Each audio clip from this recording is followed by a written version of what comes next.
And welcome everybody to Locked On Lads TV. I'm Peter Wilkinson and you are here for the Australasian Supercar E-Series Grand Finale. It is round 24. We are at Auto Club Speedway for the California Classic. 150 laps of pure terror for those people fighting for the championship, which just about involves a lot of people tonight, all the different things that are going on. So we have Troy Davison fighting for the overall championship at the moment. Pinnacle Esports fighting to maintain their lead in the teams championship, and with a few drivers out, the Triple Crown is absolutely wide open for anyone to get realistically. I'm, like I said, Peter Wilkinson, and I'm joined by Ryan Barber yet again. How are you going, mate?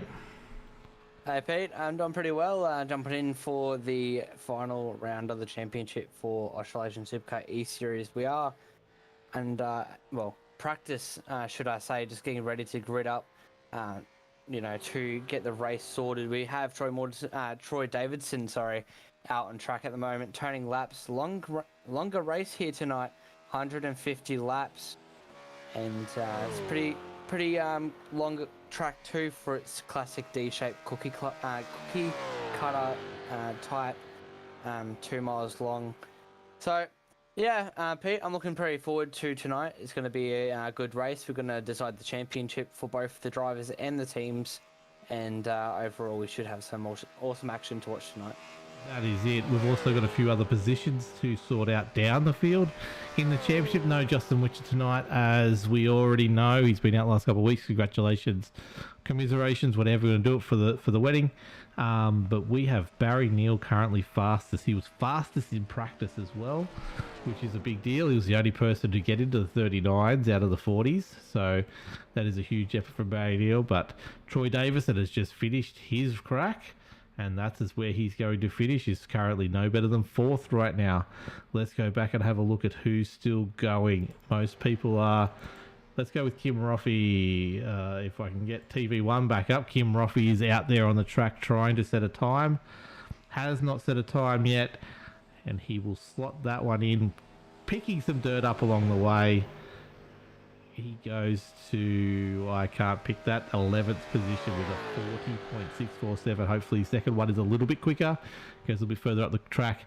Now, Ryan, this track here, you've got some facts for us. What do you want to start? We'll get some during the night, but where do you want to start with your facts tonight about Auto Club Speedway? I mean, all right, so we're here at Auto Club Motor Speedway, 2 miles long, 3.21 kilometers for the Australians out there. It does hold just over 122,000 people, and it has hosted NASCAR racing since 1997. So it does have quite a long history here, over 20 years worth of NASCAR racing. So it's definitely shown that it can really perform with all types of racing. We do have the V8 Supercars here on the oval, as we've had the whole season so far, but it's pretty cool to know that NASCAR's also raced here as well. And also, I'm pretty sure both me and you, Peter, we have some experience here at Auto Club and other series with other cars as well. But what I'm looking most forward to is seeing how the Supercars perform, because they only do have one extra set of tyres for the race. They do have 2 sets of tyres in total, and the fuel will last about 35 laps for them when they're running by themselves. So it's definitely going to be a fuel race tonight. Yeah, it's very interesting that those figures. So how long did you say, how many laps we're looking at for pit stops? 35 laps alone. So we're looking at like 3 or 4 stops here tonight minimum, and look, it's a long track. There's 27 cars here. We're not going to be, looking at these massive big accidents with that kind of numbers on that kind of track. Everyone's going to be either spread out at some stage, or they're going to be pretty, nose to tail for a fair chunk of it as well. So the likelihood of yellows, I'm saying it now, I'm going to punch myself in the foot at some stage, but look, there theoretically shouldn't, so we should be some green flag stopping a fair chunk of it as well. But when do you do those tyres?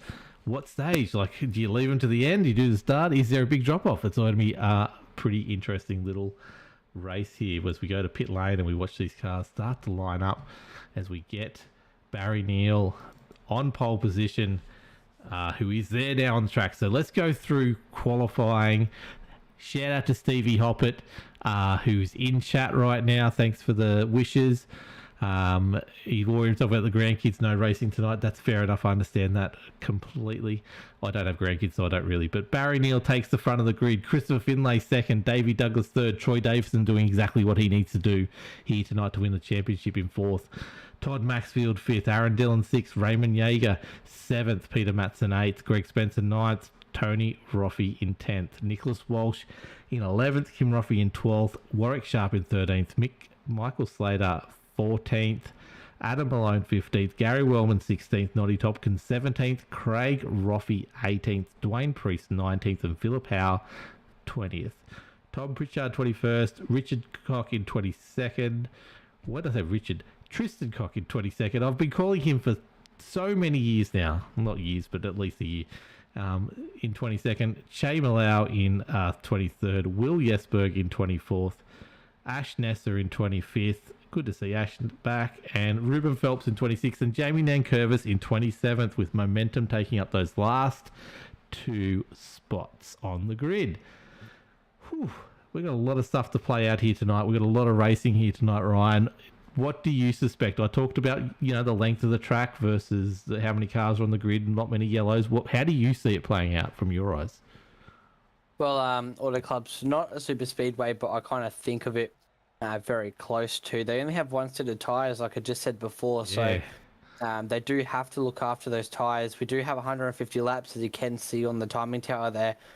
35 laps by themselves, it could possibly push out to maybe 40 to 45 laps during their nose tower runnings. But what usually happens here at Auto Club, the cars are at such a high speed pretty much constantly, so they are nose to tail bump drafting. The teams are working together. The teams will be strategizing within themselves. When are they going to pit? And when they get together, how long are they going to push out for? When are they going to start pushing to the front? Are they going to stay back or not? So big tracks like Auto Club, Daytona, Talladega, that kind of stuff, I very much compare Auto Club to Talladega and Daytona. How are the teams going to play this one? Simboy's a pretty large team as well, so I'm curious to see how they take their race. They do have a championship pretty much in the bags here tonight. They just got to get Troy to get to the end to secure the points and take the championship here tonight. But it's going to be a pretty interesting race to watch for at least. I just realised something. I'm really fascinated in how this is going to play out now. There's no Nigel Patton here tonight. Who's the third Pinnacle esports driver? And is there one? They are leading the championship by 15 points. Simboys have got cars for days, but they need that third driver. What's going on there? But we're in the restart zone. We're getting go. Barry Neal doesn't go the best. I don't think he's definitely had Davey Douglas right up on his rear end. He's got away now, and these bottom four are already pushing each other along a little bit faster and better than the top line. You got middle split racing there, nose to tail. Well, not really. They're not in a straight line there. They're all over the shop. But after last week, look, they're still racing at the moment. That's great stuff. It's good to see the Roffies doing what they're doing right now. But there's lots of jockeying for position, and straight to the front, Todd Maxfield looking to control this race for the Sim Boys and to try and help out his teammate and Troy Davis to get this championship. That's what it's all about. We see Aaron Dillon getting up high there. They're in a position where Troy Davison is got Sim Boys for days in front of him, although Davey Douglas doesn't want to have that happen. Davey's jumping around in and out of that top row to try and keep it run, but Sim Boys have this race in control already. Now, is it going to be a thing for Raymond Yeager to just sit back and wait, use as little tyres as he can? I want to go on board and have a look. Christopher Finlay's leading this race. I was watching in some practice there, some 5th and 6th gear practice for a few cars, but let's have a look. Christopher Finlay, I was expecting 6th gear all the way around. 5th gear. I'm seeing two different readouts on the screen. No, he's 5th gear. He's fine. He's running that. They've run that limiter pretty heavy for 5th gear until they go to 6th really late on the straight. and then straight back down to 5th again. They come around, and obviously he needs to. The banking's not as big as some of the other ovals, which is the first thing I noticed for this track, but they've rev it out. They really push the limit of that 5th before they go to 6th there. How's that going to play out for fuel? I don't know. He has got a 1.3 second lead, which is probably a concern for anyone else out there, especially when we've just talked about tyres so much. Michael Ladder's made his way up into second there. What are you thinking if you're seeing Christopher Finlay go out to a 1.5 second lead in this race with tyres being so vital there, Ryan? Well, we can see Chris is pushing out in front there. You just said a 1.5 second lead over the field, so he is pushing quite hard. And we do have the number 60 here, Michael Ladder. He is also in second place. He's following closely behind. He's 12 positions up from where he started. So what that does indicate to me is that other drivers have kind of backed off and really played the fuel strategy during the race, just trying to save as much fuel to get as far as they can. Remember, we do have 35 laps alone is what your fuel would really run with. 150 laps, that doesn't really work out towards the back end of the race. So strategies will be called there as well. But some drivers that I think that we really need to look out for tonight. We do have, obviously, Troy Davidson in 3rd position, and then we also have Dave Douglas in 6th. I know that he can push really hard, and his strategies are usually on point, winning one of the NASCAR championships that I'm familiar with. So he definitely knows what he's doing there. He definitely knows how to save those tyres and that fuel, so he's definitely one to look out for. But you did mention just before, very quickly, while we are looking at the field, going by Dave Douglas there in the high line, you did mention banking as well. Not too high. Well, the banking isn't as high as other tracks usually are in the turns. Only 14 degrees. The front stretch is 11, so just a bit less in the corners. But then as they head over to the back stretch now, you can see it really flattens out. 3 degrees. Not too much in that, but it definitely does make a difference. And also with the gear changes that the drivers are choosing and utilising 5th and 6th. They will be trying to utilise 6th gear to save the fuel, but they really need that 5th gear to get an exit. So you'll see them swapping in between those 2 gears just to try and get the optimal speed out of the corner, and then trying to save as much fuel as they can. But what I have noticed so far, number 60, Michael Ladder, he has taken the lead. And Troy Davidson's now moved up into 2nd. So I wonder what's happened to... Finlay. Yeah, there you go. Christopher Finlay. Looks like he moved back. He's in 3rd position also. So Michael and Troy managed to get past him. 7 laps in so far. Nothing much has happened, but what I can see as well is that the cars are starting to separate and packs are starting to form. Noticing here, Raymond Yeager's falling back down the pack. I just want to go on board with him for a second. So he's in the Holden, unfortunately, for Pinnacle Esports there. He is in 6th the whole way, right? This is what I want to see. There is lots of either clutch there or very little throttle in this corner. He pops it down to 5th just to get out the exit to get that momentum you want. But remember how everyone else was revving those. He's straight in the 6th, more than halfway, just on halfway down the straight there, cruising in. Listen to it. Coasting into the corners here right now. This man is playing the long game for A fuel and tyres. Keep an eye out for this as we get further on down the track, for sure. Yeah, that's right. And the drivers will be really utilising the gears to save the fuel. Troy Davidson now has the lead.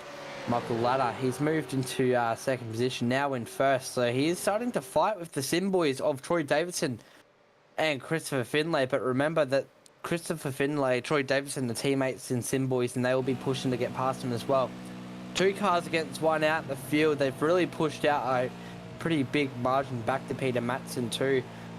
Peter Matson 3 seconds from the lead of Michael Ladder. So the 3 drivers out in the lead are really starting to push. This is fascinating because if I'm Troy Davidson, I'm finding out where Raymond Yeager is, and I'm sitting right next to him. He's just got to finish top 15, but if Yeager finishes any further down that, he's only got to finish top 20. he's bolted out to the lead on a racetrack where we know tyres is going to be a problem because it's a longer track and longer race. He's putting himself in a little bit of risk of black flagging because the tyres blowing. But look, they obviously know a little bit more than I do. I'm up here just talking about it for the very last time, but it's a little bit confusing. We've got Peter Matson and Noddy Tompkins here in the middle. Philip Howe's just back with this first pack, so that's Greg Spencer. So Philip Howe's actually dropping way back really quickly here. He's actually on my timing board is losing us a fair bit of time this lap. But yeah, so just take you through the gaps here. First to third is a 0.6 of a second right now. So actually Michael Ladder's a little bit extending that lead. Peter Matson and Noddy Tompkins are 1.7 seconds back on this crew. Then it's a massive 4.4 seconds back to this crew, which is racing at the moment, led by Greg Spencer. It's a fascinating strategy playing out already in this race. We're only 12 laps in the 150, so we're almost 10% through this track. And shout out to Stevie Hall, who's in our chat tonight. G'day to me and Ryan. Sorry I couldn't be there to the last one. Thanks for the call, guys, and have done. Speak soon. Thanks, Stevie Hall. You're a legend. Peter Jones is in chat. Go get it. Craig Roffey. Good to see Craig Roffey doing well. The Roffey's doing well at the moment, but Craig is currently down in 18th at the moment. So this is another little pack that's forming. There's about a 1.2 second difference between Barry Neal, the fastest man in this race, both practice and qualifying. He's poured himself right back down to 17th at the moment and leading what is a fourth pack. How fascinating is this, Ryan? Yeah, it looks like he's really started to move himself back, and he does know his strategies quite well. So this may be a strategy that he's starting to play here. You can see the gap to the third pack there. Quite a few cars in that one. That might be the secondary pack. I'm not too sure, but he is trying to push behind Che Mellows there at the end of the front pack. There is a second and a half gap back to that pack. So that's something to look out for. Barry Neal leading that one.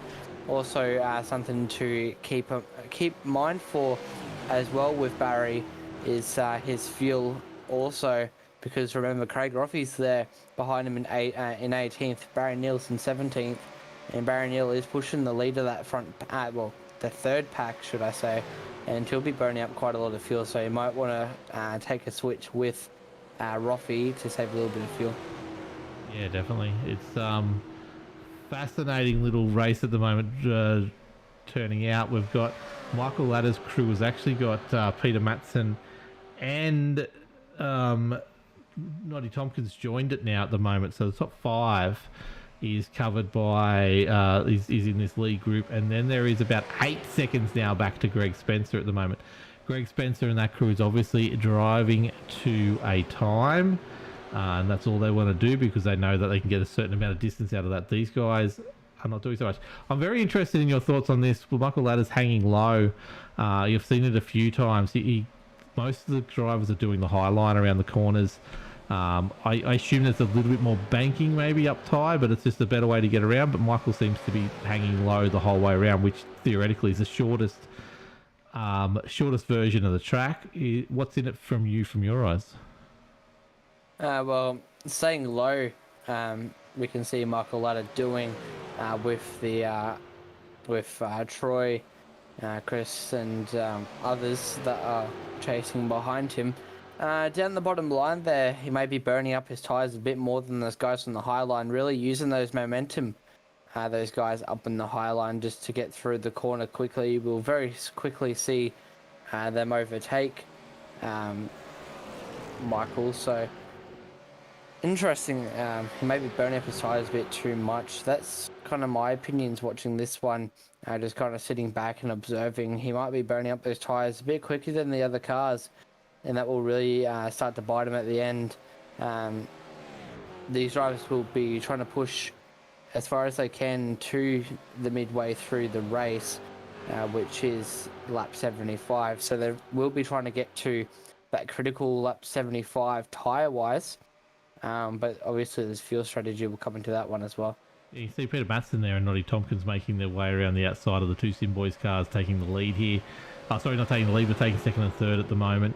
Very, very four different lines here from these four back from Michael Ladder. I'm just looking at the times at the moment. So in practice, we saw mid to low 40s to a 39.4 in there, probably something in there, maybe some draft. I don't know what it was, but it's a very quick time. At the moment, some of the best laps of the race are only 40.9. Most of the guys at the moment are doing, these guys here are doing 41.4, 41.5, 41.7s, all down to some of that backpack are doing 42 point somethings, 42, almost out to 43. There's a big discrepancy here from practice pace to race pace at the moment, which is obviously, we're talking about it, getting those tyres to the end here. Who's going to have made the right call? Is it Michael Ladder going hard at the moment? Maybe not, but is it these boys, including the championship leader at the moment, who are up the front here? Have they just built a gap and now they're just racing to a mark, or what are they doing? I don't understand the strategy between these two right at the moment, Ryan. Yeah, it's a bit confusing. Different strategies between the pack, could I say. We see Michael, Peter, Noddy, Christopher Finlay, and Troy Davidson, sorry. It's getting a bit fumbled up. A couple of Troys. They are trucking along in the lead pack. That lead kind of first 5-car pack is 9/10 of a second covering them guys, just under a second. But then Greg Spencer in 6th. He's 10 seconds from the lead. So they've really fallen back, and they have fallen out of that draft. But that pack will have a lot more cars than the top 5. But the top 5 may be pushing a bit harder than we do expect. But that's something to really look out for. 20 laps into this race and 35 laps in the fuel tank with them by themselves. That's not even counting them in the draft. We are looking at a 4-stop race here. So they will need to double stint their tyres.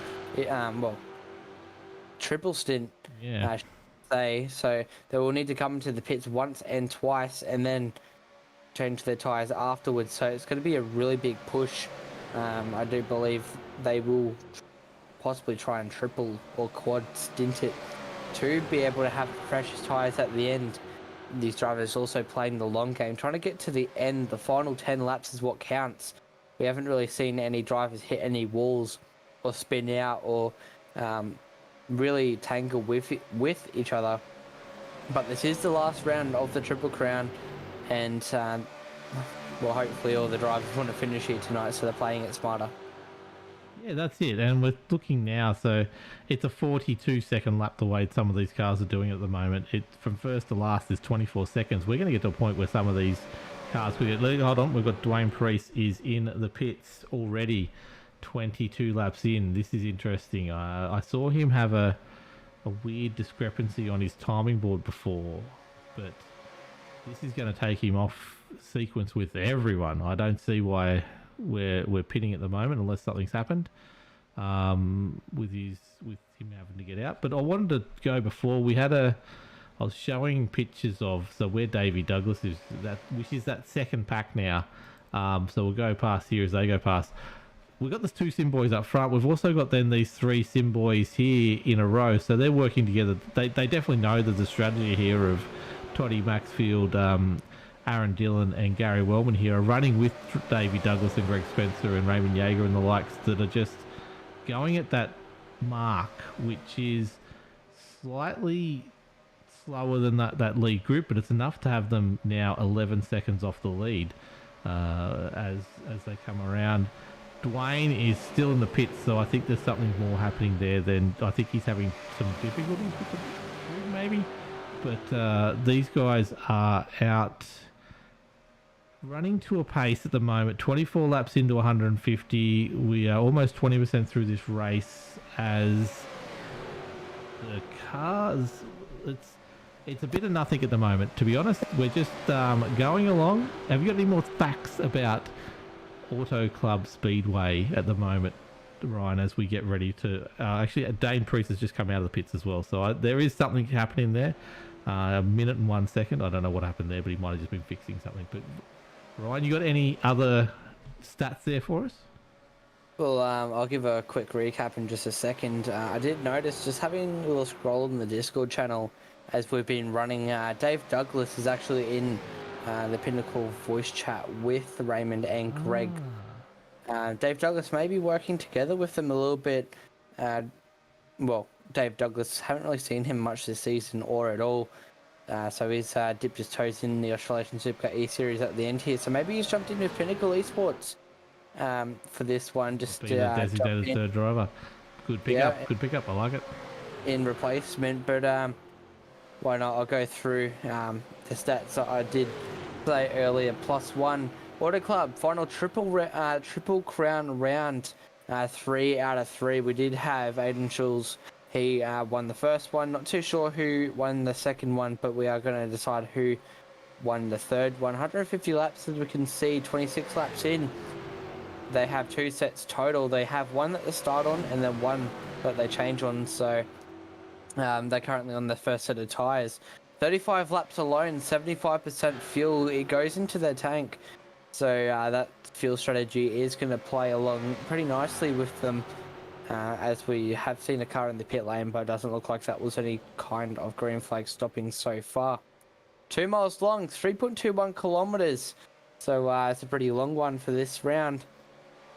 I hosted NASCAR since 1997. 122,000 well, 122,000 total capacity with seating, as we can see the crowd as we buzz by the front straight. 14 degrees banking in the turns, 11 in the back front stretch, and 3 degrees on the back stretch. And it did cost them a pretty hefty $100 million to build this one, with Roger Penske having his involvement in this one too. So pretty cool track. I've raced IndyCar here. I have become victorious here as well. So it's one of my favorite tracks to really come to. It's a pretty big track. Wide, you can go pretty much 5 to 6 wide in the supercars if it really comes to that kind of circumstance. But Noddy Tompkins, he has the lead of the motor race at the moment over Christopher Finlay. Troy Davidson and Peter Matson are also there. Michael Leder in 5th position, and then Greg Spencer, he's running with Pinnacle Pinnacle Esports. Raymond Yeager and Dave Douglas isn't a part of Pinnacle, I'm not too sure, but he's definitely jumped in with them for this one. Then Dave Douglas, 7th. Toddy Maxfield is in 8th position.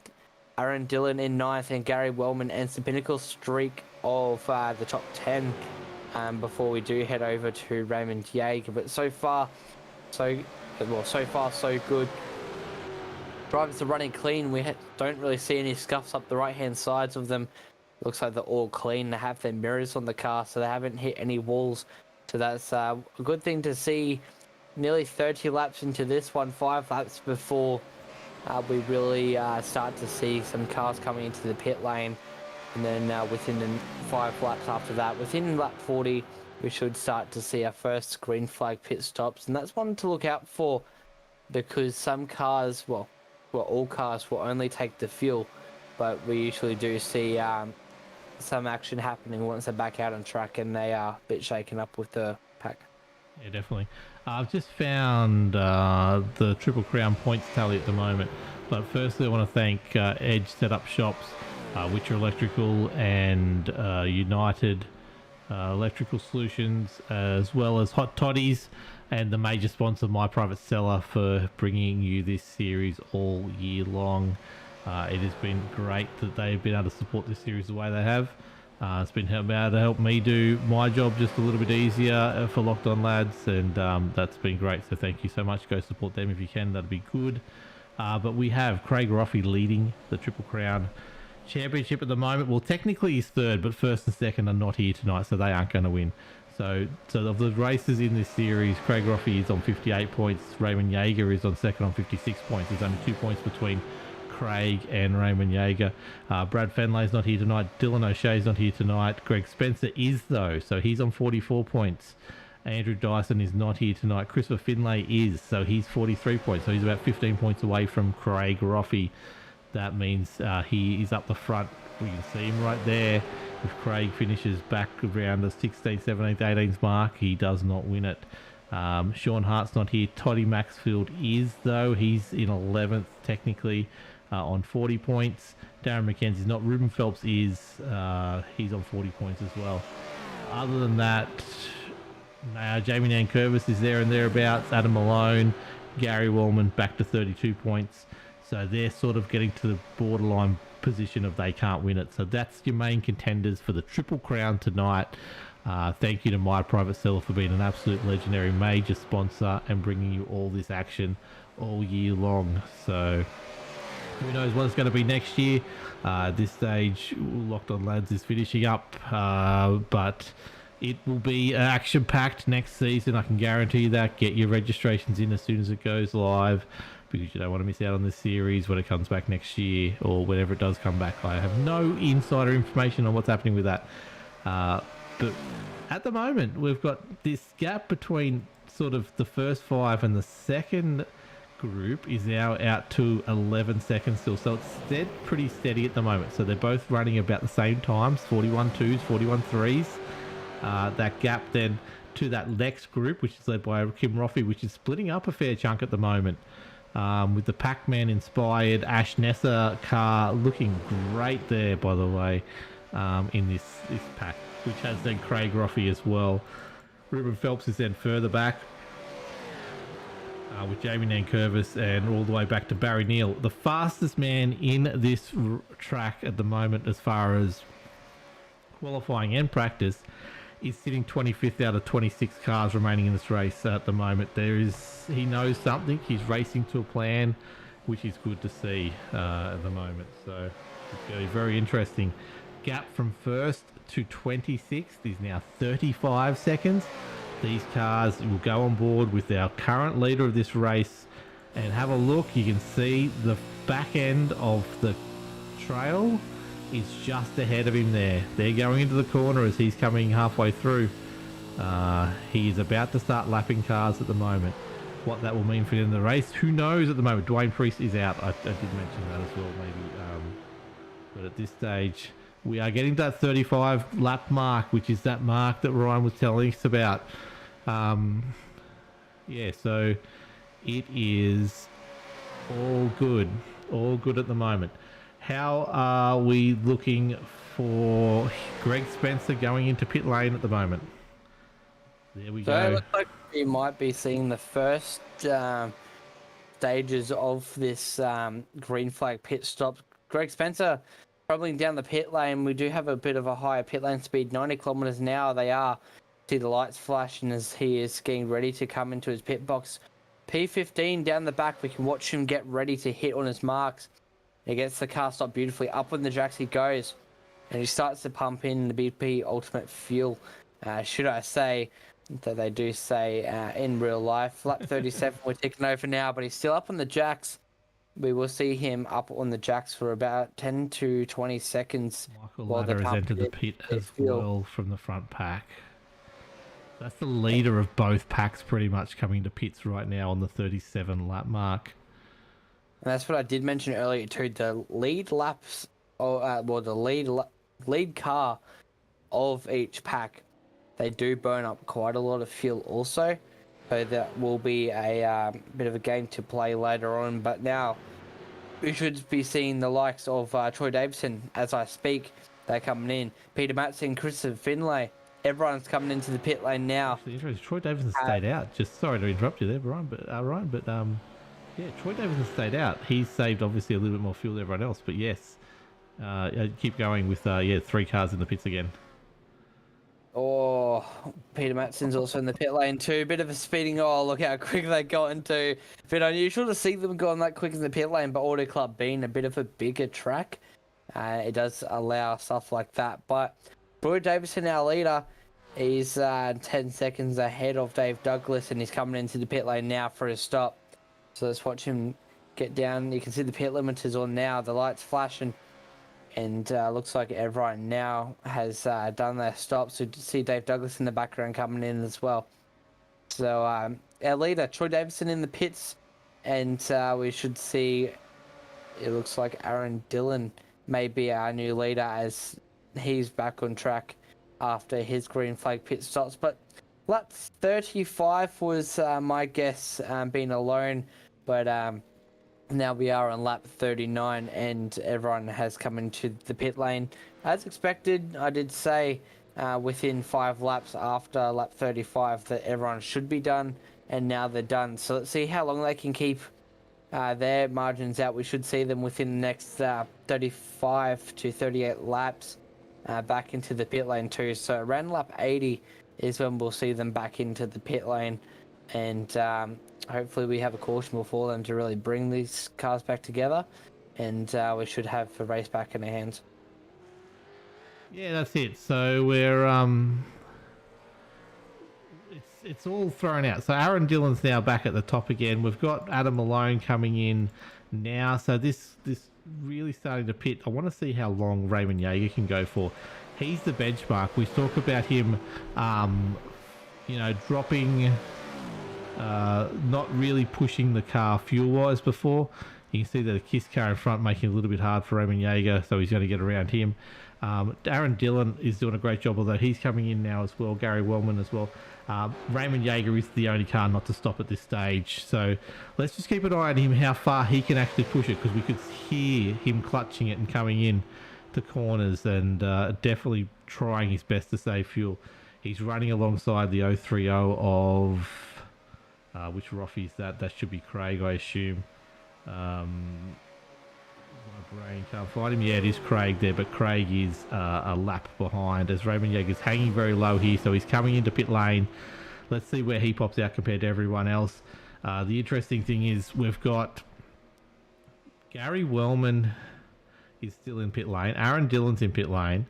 Peter Matson is just coming around now, so Peter Matson will grab the lead of this race yet again as we go into the second phase right now, the second stint of everyone, and Troy Davis and Christopher Finlay are hanging out there. So I guess the theory is go out, gain a lead like they have, and then save in the second period of the race, and then hopefully just maintain that lead and then go into the third and fourth with that lead already there. But we'll see if they still go at that pace. They're still doing mid to low 41s at the moment, which is well off qualifying and practice pace. However, it's definitely quicker than most of the other cars out there as well at the moment. So it's interesting. Noddy Tompkins has fallen off this patch just a little bit. So has Michael Ladder. So I don't know what's happened there. They've just let me have a look at their pit stop times. Yeah, so Noddy's 104.34. No, it's pretty close. Michael Ladder, they're probably 1 to 2 seconds slower, but they're 4 seconds on track slower.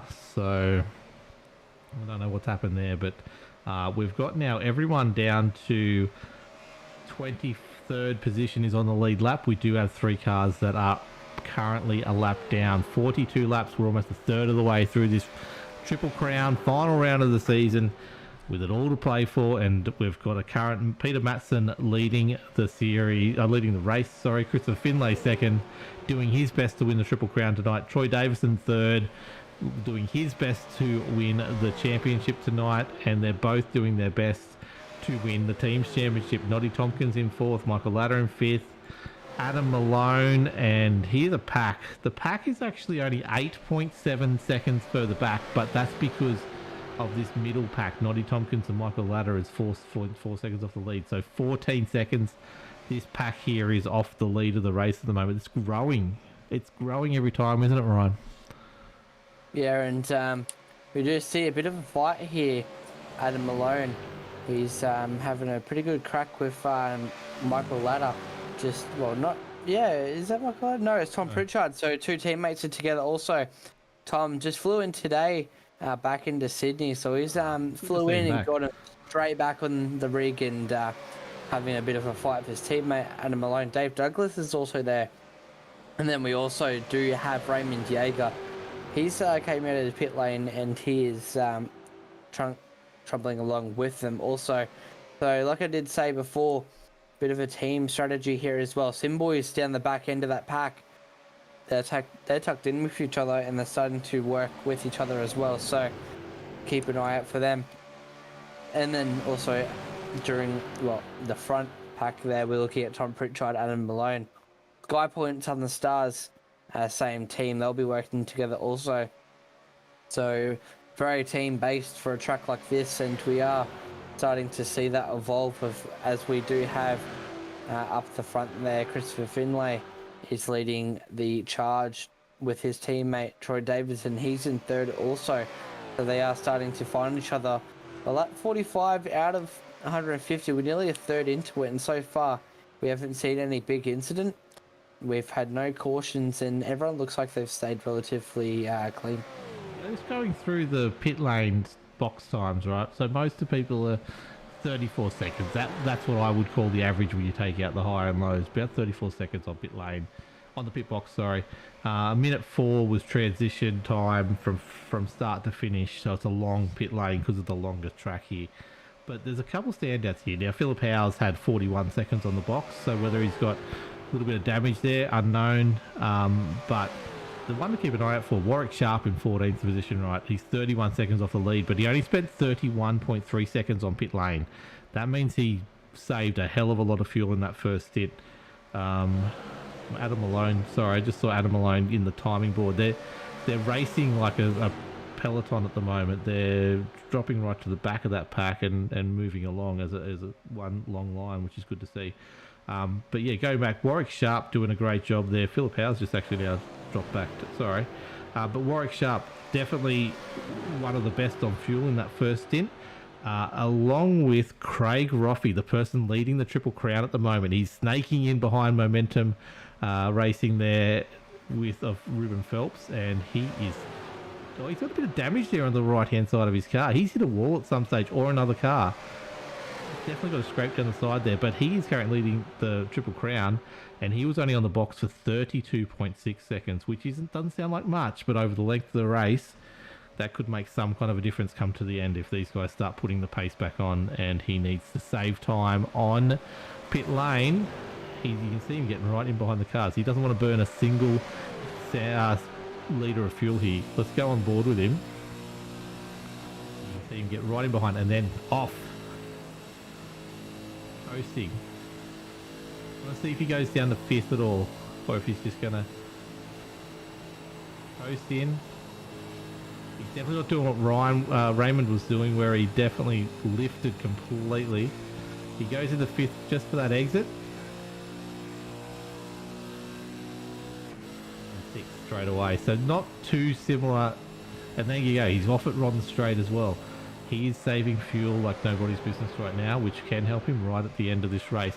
I wonder what do we get? 37 to 40 laps out. That doesn't quite, if they save 10 laps of fuel at some stage, they can save a whole stop there, but that seems like an aggressive fuel strategy to be able to get that in play. But at the moment, 40, 120, it's that last pit stop is what we're all aiming for at the moment. If they can get that last pit stop way quicker than everyone else, that's where they're going to make up their race. Now, obviously, yellow flag hurts everyone's strategy at the moment. Those people trying to save fuel, those people aren't trying to save fuel, people out in the lead, it's going to bring everyone back to them, and they're going to have as worse tyres and worse fuel than everyone else, so that's really going to hurt those leaders if there's a yellow flag right now. But at this stage, Ryan, I think you'd agree with me, I don't see any kind of carnage happening just yet. Yeah, and we will kind of see towards the back end of the race, everything starts to pick up, the pace starts to pick up, and the aggression starts to pick up as well. Final round of the season, there's a lot to lose here tonight, but what we can pretty much definitely say is Troy Davidson will most likely win this championship, as he does have to finish 20th and above to be able to secure the title for this season and secure the number 1 for next. Position gain, let's talk about that really quick, Wilco. We do have a couple of drivers that have gained quite a lot of positions too. The first one I've noticed, Noddy Tompkins, he's up 13 positions from when from where he started. He started in 17th, now he's in 4th. Tom Pritchard, the number 91, he's 15 positions up from from when he started, so that's a pretty big gain as well. Ruben Phelps, Jamin and Curvis, they're both up 12 from where they started, and they're trucking along pretty well with 14th and 15th. And then a bit further down, Ash Nessa, he's in 17th, he's up 8, and then we have a couple other drivers around that are up couple positions, like Michael Ladder we see on screen here in 9th, and Gary Willman in 6th. 6 positions up from where he started. He's sitting in 10th. So a couple good position gains for the drivers here tonight, and the most notable, of course, is Tom Pritchard, who's 15. But nevertheless, we do have 1/3 of the race already clicked off. Speaking of Tom Pritchard, he's leading the third pack here, second pack here, just 10 seconds off the lead. He has Dave Douglas right up his clacker, and Raymond Jaggers there also. So the fight's starting to come alight. Dave Douglas, Tom Pritchard, they've raced together in different series as well. Dave Douglas running in Tom's series, and he became the champion last season. So it's going to be a pretty good battle to keep your eye on here. They're pretty nose to tail, and the speed's really starting to ramp up. 6th gear really running the top line here. Look down at your bottom right of your screen. We have the speed that the drivers are going, 290, 292, and the speed's getting pretty quick up, 295 as they head into turn number 1 and turn number 2 before they get down to the back stretch. 3 degrees banking, pretty flat. And we see Dave Douglas, he's going to sit himself right under the wing, really use that draft. Greg Spencer's also there too. Raymond Jager's also there. They're going to be tucked behind them as well. Tom Pritchard punching the hole up, punching the hole in the air. We're looking at the back of him. Dave Douglas still tucked up the back of him. Wouldn't be surprised if Tom's getting a bit afraid. He'll be looking in his mirrors, and he has a face full of double D's. Dave Douglas right behind him, right up his clacker, and that's all Tom can see from behind him. Greg Spencer's there, Raymond Jager's also there, and then we start to get the Sim boys. Aaron Dillon, Toddy Maxfield, they're also there as well.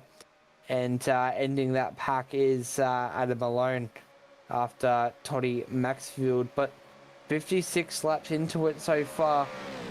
Wilco, what were you expecting going into this one comparing to how it is going now? As I said, the yellow flags was the lack of yellow flags isn't surprising. The gap between first and last, considering how it's not a super speedway, but it's not a cookie cutter. It's in between. Like there's not a huge amount to it. It is driver deciding, especially how far off the fastest pace we are.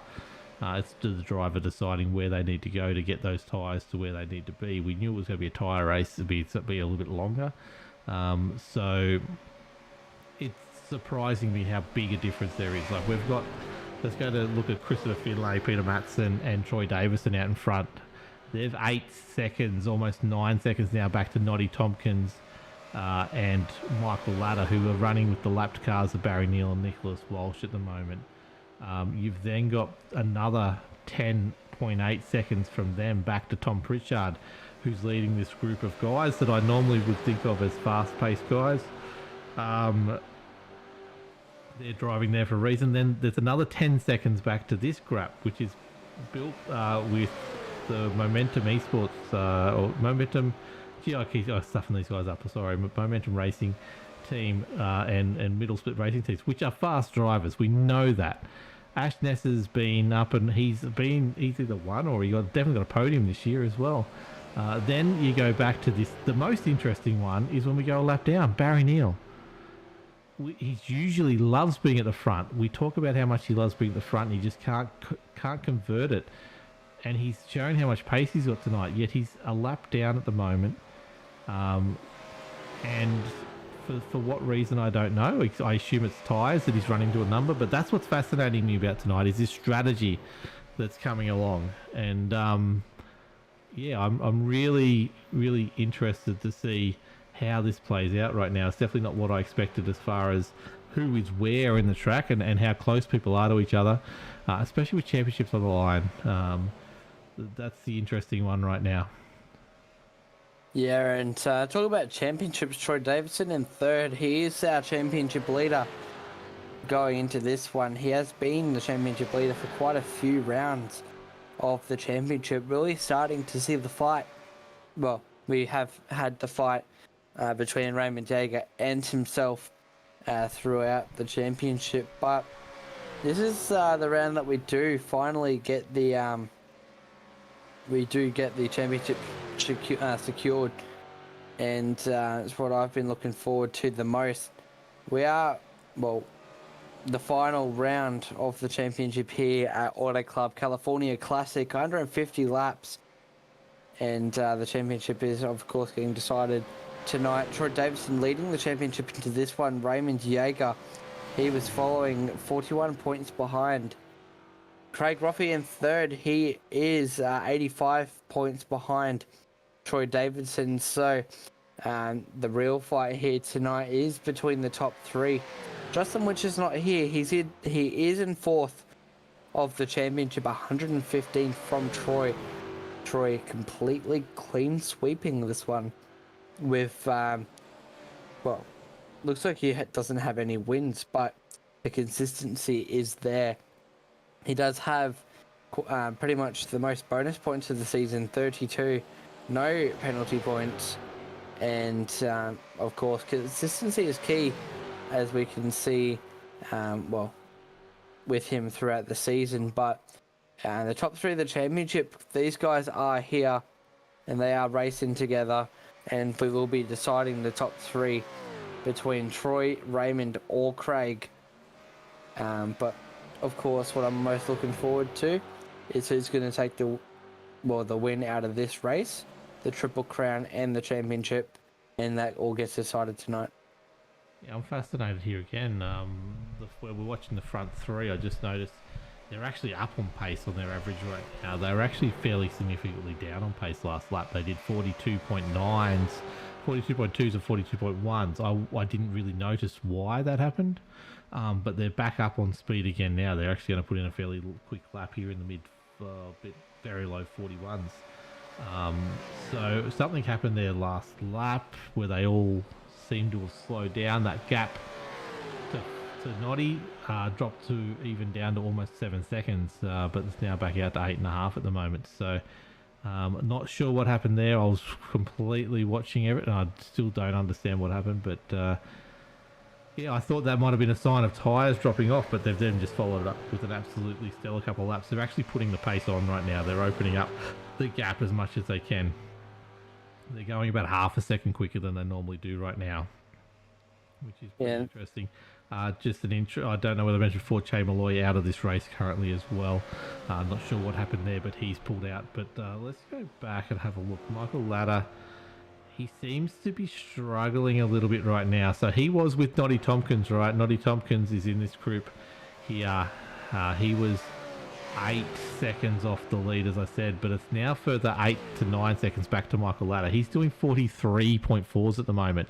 I think we're starting to see the cliff for these tyres at the moment from someone who did go out hard early. He's now doing 43.4s at the moment, maybe even pushing out to 44s soon, and he's got this pack that we talked about that has been slowly drifting further and further back. Is just consistently sitting 20 seconds off the pace, 20 seconds off the lead now. He's about to swallow up one of those drivers that's been out in front for so long and was pushing so hard. And you said yourself, he was running that low line, which is different to everyone else. I think you're going to see him have to come in and pit here and get tyres and maybe work that second half of the race, or maybe even more, just a little bit more cautiously, I think. Yeah, and what I have noticed in the live timing with Michael, he is running 43s, pretty much 44s, whereas any other drivers running 41s. Interesting, Koch running a 40.9, so that's good as well. So he was the only one out of those drivers the last lap that did do a 40. As the times are starting to drop off, we can see with Michael He's dropped off the most. He's dropped down into 13th. Still gained one from where he started, but I did mention the championship before. Troy Davidson leading the championship. He's in second place. We can see him on screen. He's just staying behind his teammate Christopher Finlay. Just been very patient, just taking care of the tyres, taking care of the fuel. Raymond Jaeger, second in the championship. He is P8. He's taking care of the car as well. And then we have Craig Roffey in 17th. So the top three of the championship pretty spread out for this one. They are kind of playing their own game, their own strategies to get to the end. But Michael Ladder's really dropped off here on the timing. Now he's in the pit lane, so he's really struggled on these tires, and it looks like he's coming in to grab those laps. 67 out of 150. My critical lap for the tires was 75, so he's kind of gotten cut off here, but that doesn't take us away from the lead of the motor race so far. Christopher Finlay, Simboys. I would say he is the yellow Power Ranger out in the lead. Troy Davidson, the championship leader, he's in second, and Peter Matson's following closely behind. And it looks like top three are their own pack. Before you head back to Noddy Tompkins leading the secondary pack, and that starts to spread out, but not a lot of action so far. Everyone started to find their own pace, their own rhythm, just sitting behind each other, trying to save that fuel. The race is really going to start ramping up towards the end of the race, in the last 10 laps or so. That's when we'll really notice that they're going to start to pick up their pace and start to push. Just noticing too, this middle pack led by Tom Pritchard's actually slowed down just a little bit further again. So they're running at about probably 0.6 to 0.8 seconds a lap off their usual speed at the moment. They're doing very close to 42s right now.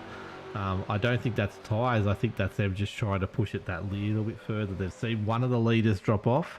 The interesting thing is none of the other leaders have actually dropped off. They're actually opening this gap up yet again, doing 41.3s at the moment. Although this pack might have just come into a little bit of trouble because they're now going faster again. It was just definitely showing a slowdown of that pack, but it seems to be coming back up again. So it's hard to tell. So like I said, we'll run it through. We've got Christopher Finlay, Troy Davis and Peter Matson in the front three. You got Noddy Tompkins running with these lapped cars at the moment in fourth, and you got Tom Pritchard back to Adam Malone in this one. JV Nankervis is trying to... He's actually bringing this gap closer. These guys have picked up their pace a little bit. They're doing low 41s. You mentioned Tristan Cock did in a 40s before. He's still doing... Craig Roffey in this pack's doing a 40.8 at the moment. Kim Roffey's doing a 40.7. These guys have definitely picked up their pace and closed the gap down to Adam Malone through to Tom Pritchard at the moment. But there's not much change at the front as far as even distance gap on the lead at the moment. And nothing else is really happening. We're going to get to that 70. We're at a 71 lap mark at the moment. By 80, we'll have seen second round of green flag stops. And we will go from there and see where everyone's at. Get the tyres on those cars that need tyres. Remember, if these cars want to, if they're fueled to the end and they've got tyre wearing their tyres, they can go almost a second and a half quicker than what they are going now. So if you can get to the end, let's say we triple stint these tyres instead of just double stinting them, we get them to 100, which you're going to have to look after them to do that. They can really push at the end. If you're 20 seconds down, you're doing up a second and a half a lap, all of a sudden you can cut that back in no time at all, especially if those front guys are running on a little bit worn rubber. What would you be doing, Ryan, if you were out there right now? Are you going to be in that front pack, or are you going to be right down the back with those other guys just saving the tyres right for the end? Are you triple stinting or double stinting? Well, we had a driver come in just before. I'm pretty sure he came in for tyres. He was struggling quite a lot. If I do recall, that was Michael Ladder. He's now running 41s. So He's learned. he's got it back into his own groove. and he's 2 laps down now. 25th position, and so far we haven't had any safety cars or anything like that. So we haven't really had the pack regroup from where they started. Christopher Finlay now coming into the pit lane as expected.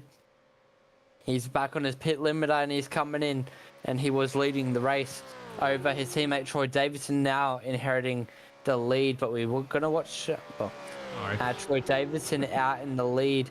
He has Peter Matson behind him, and then about 1,000 kilometres down the road is Noddy Tompkins, with the top 3 guys really pushing harder than everyone else, just starting to really gap them. Nothing that the rest of the guys really did. It's just the top 3 guys pushing quite hard throughout the race. So I'm really curious to see what their tyre life is really like. Noddy Tompkins doing an awesome job in 3rd position. He's staying nice and clean. Down the bottom line, I predict he's going to come into the pit lane, and we're going to see... No, he goes straight ahead. So he is just running the bottom line. Barry Neal behind him, dropping down. Really starting to utilise Noddy Tompkins' draft as he is trucking along and in his 3rd position. But no doubt, we're going to see a couple cars come into the pit lane very shortly. Tom Pritchard, he's running quite slow. 215 kilometres an hour, and it's slowing. He may have a bit of damage on the side, and there we go. Would have just got in the pit lane. We can afford a replay right now. And he would have just gotten a penalty for speeding in pit lane, because he did marker, go straight over it. He's just hit. I wonder if that's looking at a screen, because I don't think the tyres give way at that stage, or he keeps on rubbing it. So maybe that's a malfunction in some kind of malfunction. But he just went straight halfway through the turn for some reason. He does. That is good pickup. Very good pickup. That's speeding in pit lane. Very good. I thought it was the blue marker, but it definitely was the green. That's insult to injury, unfortunately. Noddy Tompkins is now into the pit lane. I was just trying to mention before, he was going ahead of that pack that he was running with, which was Neil and all those. So he picked up the pace just a little bit, or Neil, and that dropped the pace off a little bit. But unfortunately, yeah, I think Tom Pritchard's night is over with that damage, and also that pit lane penalty that he will now have as well. Yeah, that's right. Now he's in the pit lane. We see him coming down. Quite a lot of damage on the right-hand side of his car. He'll need to serve a pit lane, drive through or stop and hold. I'm pretty sure it'll be a stop and hold penalty for crossing that. We'll see him stay there stationary before we can do anything. But we do have everyone in the pit lane now, except, would you guess it, Troy Davidson. Now he's in. A liar out here. He's coming. So he tricked me. It looks like he stayed out another lap as he did before. Dave Douglas now, he will inherit the lead. No, he's not. He's coming in 2, and now Adam Lowndes in 2. We see there's a pack there of Sin Boys and Raymond Yeager. That's going to be your new lead of the motor race, just for a short while before they end up coming into the pit lane. But watch this pack start to work together, and I reckon we should jump on board with either Gary Wellman or Aaron Dillon, and really get the driver's eye in this one, because look how close they are together. Whole front pack's actually about a second off the pace right now, so I think the word's gone out. Let's go in this lap. Although as we come around, no, it's not. They must have just got held up in that thing. But let's take this for a lap and see what happens. We see Gary Wellman here. He's following. That looks like our previous champion, Raymond Yeager. They are sitting first and second. Gary Wellman opting to drop down into 5th as they come to the back stretch. Right up in Raymond Yeager's draft, he's plucked 6th gear, so he's really pushing behind him. You can see he's taking a bit of a wider radius corner, lets Aaron Dillon slip underneath him. His teammate, the brakes come on. Looks like he's carrying a lot of speed through the final corner as we're heading down the front straight 11 degrees banking, so we can see the car's really pushed up on an angle there. A lot of tyre stress coming into this corner.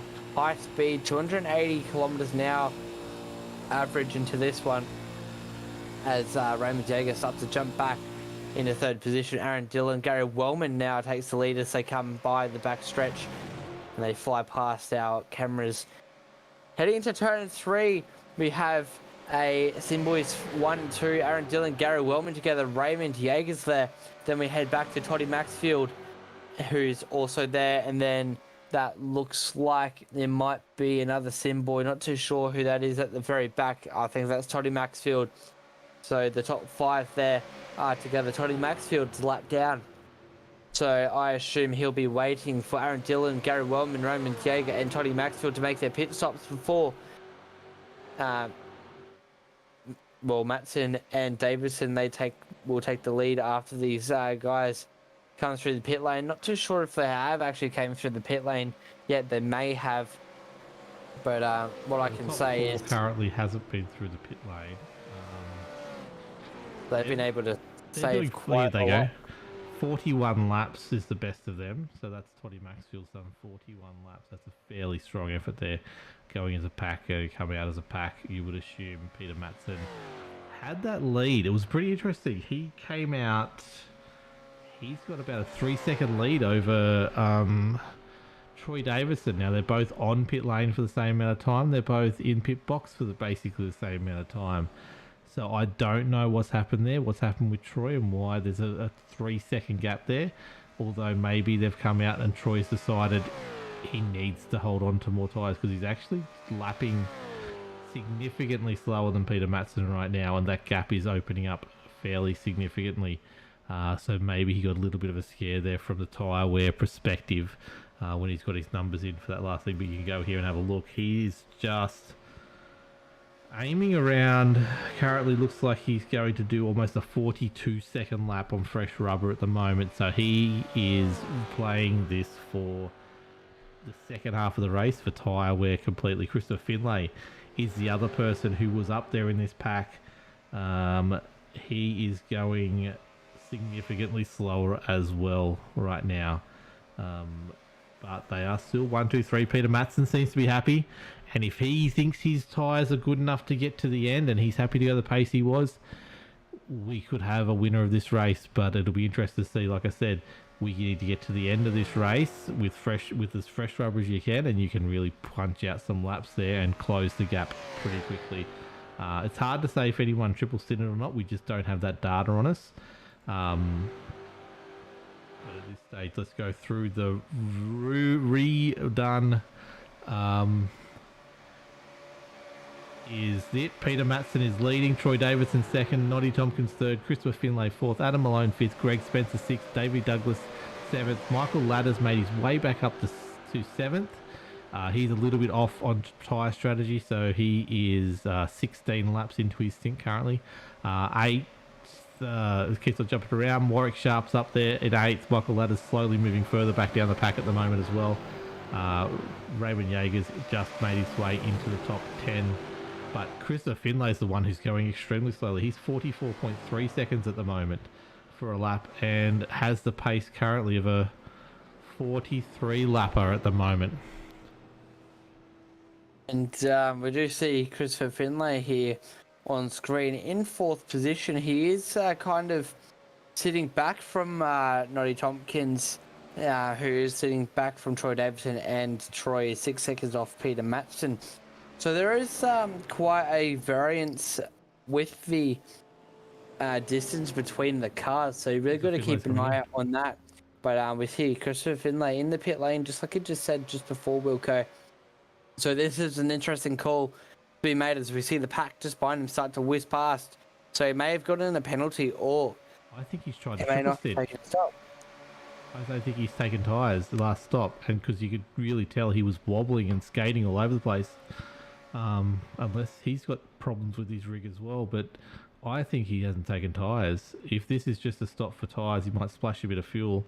I don't know how long a tyre stop is though. You see him locking it up coming in there. His pit crew doesn't seem very interested there, but they are definitely putting tyres on that car. And may have meatballed. Yeah, I think he's tried to triple stint those tyres because that's only a short stop. That's 12.8 seconds, which is what I'd roughly expect for tyres. So it's either he hasn't clicked the box for tyres, or he thought, oh, let's triple sit this, and then realised, oh, no, I can't do that, and had to come back in straight away. So there's the second person from that front pack that's now no longer realistically in this race. I think Christopher Finlay a lap down. Fresh rubber, that's a problem. Peter Matson now he still contains the lead, but it's now 6, almost 7 seconds back to Troy Davison. Troy Davison is then only 3 seconds to Noddy Tompkins. That was a 10-second gap not long ago. It is 10 seconds from Noddy back to this crew, which is a big pack, and that's coming together, which goes all the way down to 15th, Aaron Dillon, and then it's only 4 seconds back to Toddy Maxfield. Ash Nessa, this is all sort of laid out a little bit haphazard at the moment. The ones I'm looking for, Jamie Nankervis, Ruben Phelps, these guys have jumped up. They're now in this pack. Remember how we had the pack led by Tom Pritchard? And then we had the pack led by Ruben Phelps and Jamie Nankervis. Those two packs have now come together. Which is fascinating to see as well. What this is gonna mean for the race, I don't know. Just going to fuel stops at the moment. Nicholas Walsh had a really good stop last time, 31.8. Very little time on pit lane. Just to compare that, we had Michael Ladder come in, like we said, a bit out of sequence to everyone else because of those tyres. He only was able to put 28.1 seconds of fuel into that car. So he's a little bit out of sequence there. So he's going to come in a lot sooner. He's probably about 15 laps from coming in at the moment. Again, how that will play out at the end is another fascinating thing that I want to see. What about this pack that's come together, Ryan? What do you reckon here? Is Ruben Phelps' crew, I think, is put on the pace. That's how I read it, because this pack's actually still 20 seconds off the lead. So I think Jamie and Ruben have jumped up. Is that what you think? The pace has really started to ramp up. We do have this big pack that we have on screen. They are, well, obviously quite large with the car count. Peak 3 to P15, at least I'd say, is a part of this big pack, and then a couple lap cars also there, so keep an eye out for this. But lap 90, 150, 60 laps until we take the white flag for the final time this season. But Raymond Jaeger looks like he's leading this one over Adam Malone, Greg Spencer, and we are going 2 and 3 wide. So this is when we're going to really start to see the action starting to unfold during these dying stages of the race. The last 20 laps of the race, usually you do have people, well, the drivers that get to the end, they really push. They go about 110% their pace and just really try and push the car to its limits, push the drivers to the limits, and then we will really start to see mistakes being made. But already we do have a big pack here, lap 91, and this is when we're going to start to see cars rubbing, cars bumping, and well, the possibility of a caution's a bit higher now than that altogether. So currently, if I'm looking at it correctly, I believe the Triple Crown is sitting in the firm hands of Raymond Jaeger. He's sitting 4th in the race at the moment. He's sitting in corrected results of people who are racing tonight 2nd, and he's only 2 points behind Craig Roffey, who is not in the top 3. So therefore, he's going to gain points on Craig Roffey in 13th. Obviously, we've got a lot to play out just yet. We're 92 laps into 150. There's a lot of racing to go yet, but currently, as it sits, I believe it's Raymond Jaeger, Craig Roffey, and Greg Spencer is your current. Actually, I think Greg Spencer's probably actually even ahead of Craig Roffey at the moment. That's your Triple Crown top 3 right now. Christopher Finlay had a really good shot at it, but unfortunately now with that, whatever happened with his tyres, sort of puts himself out of it. But that's your 3. That's your 3 to keep an eye on. How they play out, there's only so the thing is, I think Greg Spencer is a good 14 points off. So it is definitely Craig Roffey. So Raymond Jaeger, Craig Roffey, Greg Spencer's your top 3 at the moment in the Triple Crown. How fascinating is that part of it, Ryan? Before you came into it, Triple Crown, it's one of those things that it just takes so long to get to the end of it, and you sort of forget about it halfway through the season, and then it's back, and then it's at the end of the season. How much effort do you put into the Triple Crown yourself if you were racing? Obviously in the championship, you'll be looking at leading as much as you can and getting as many wins as you can. But with the Triple Crown standings, we do have, obviously the fight's on. Justin Witcher's leading it. Well, yes, Justin Witcher was leading it. Aiden Schultz and Craig Roffey. Justin and Aiden aren't here tonight. We've had Aiden win the first one, and it looks like Dylan O'Shea, he had won the secondary one. But the Triple Crown is still up for grabs. 2 points separating Raymond Jaeger and Craig Roffey from each other. So that's the two cars that we need to look out for today, as we are missing Justin Witcher and we've been missing Aiden for quite a few rounds of the championship. But I'm looking forward to seeing how the Triple Crown really finishes this. It looks like Raymond Jaeger has the biggest shot at stealing the Triple Crown from the groups of Justin Witcher, but I am also looking, I'm pretty excited for the teams and drivers championships too. The teams championship standings I haven't really had a look at, but I will have a quick brief. Looks like Pinnacle Esports is leading that one with their 1,479 points, and they are leading from Simboys, Middle Split, Momentum Sim Racing, Southern Stars, Guy Point, Code 9, Southern Cross, Team TG SRC, and Passion Sim Racing. Passion Sim Racing didn't score any points this season, so we've had a couple teams, but it looks like the fight for the team championships is between Pinnacle and the Sim Boys. I'm just focusing on Peter Batson now. He's decided to come in as the leader of our race. I noticed he was going a little bit slower as soon as I asked you that question than everyone else. Has he tried to triple sit as well and worked out that there was a massive drop off at some stage?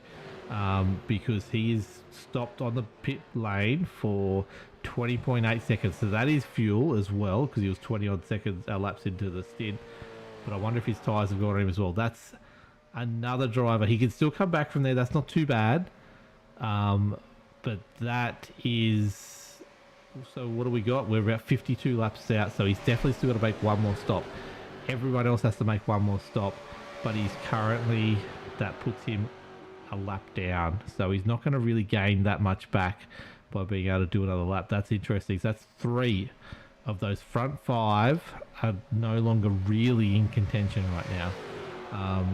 Although Michael Ladder is doing a great job of coming back. He's in 4th position at the moment and going along fairly well. So I won't say out of contention, but those 3 of the top 5 that were out front are no longer out front.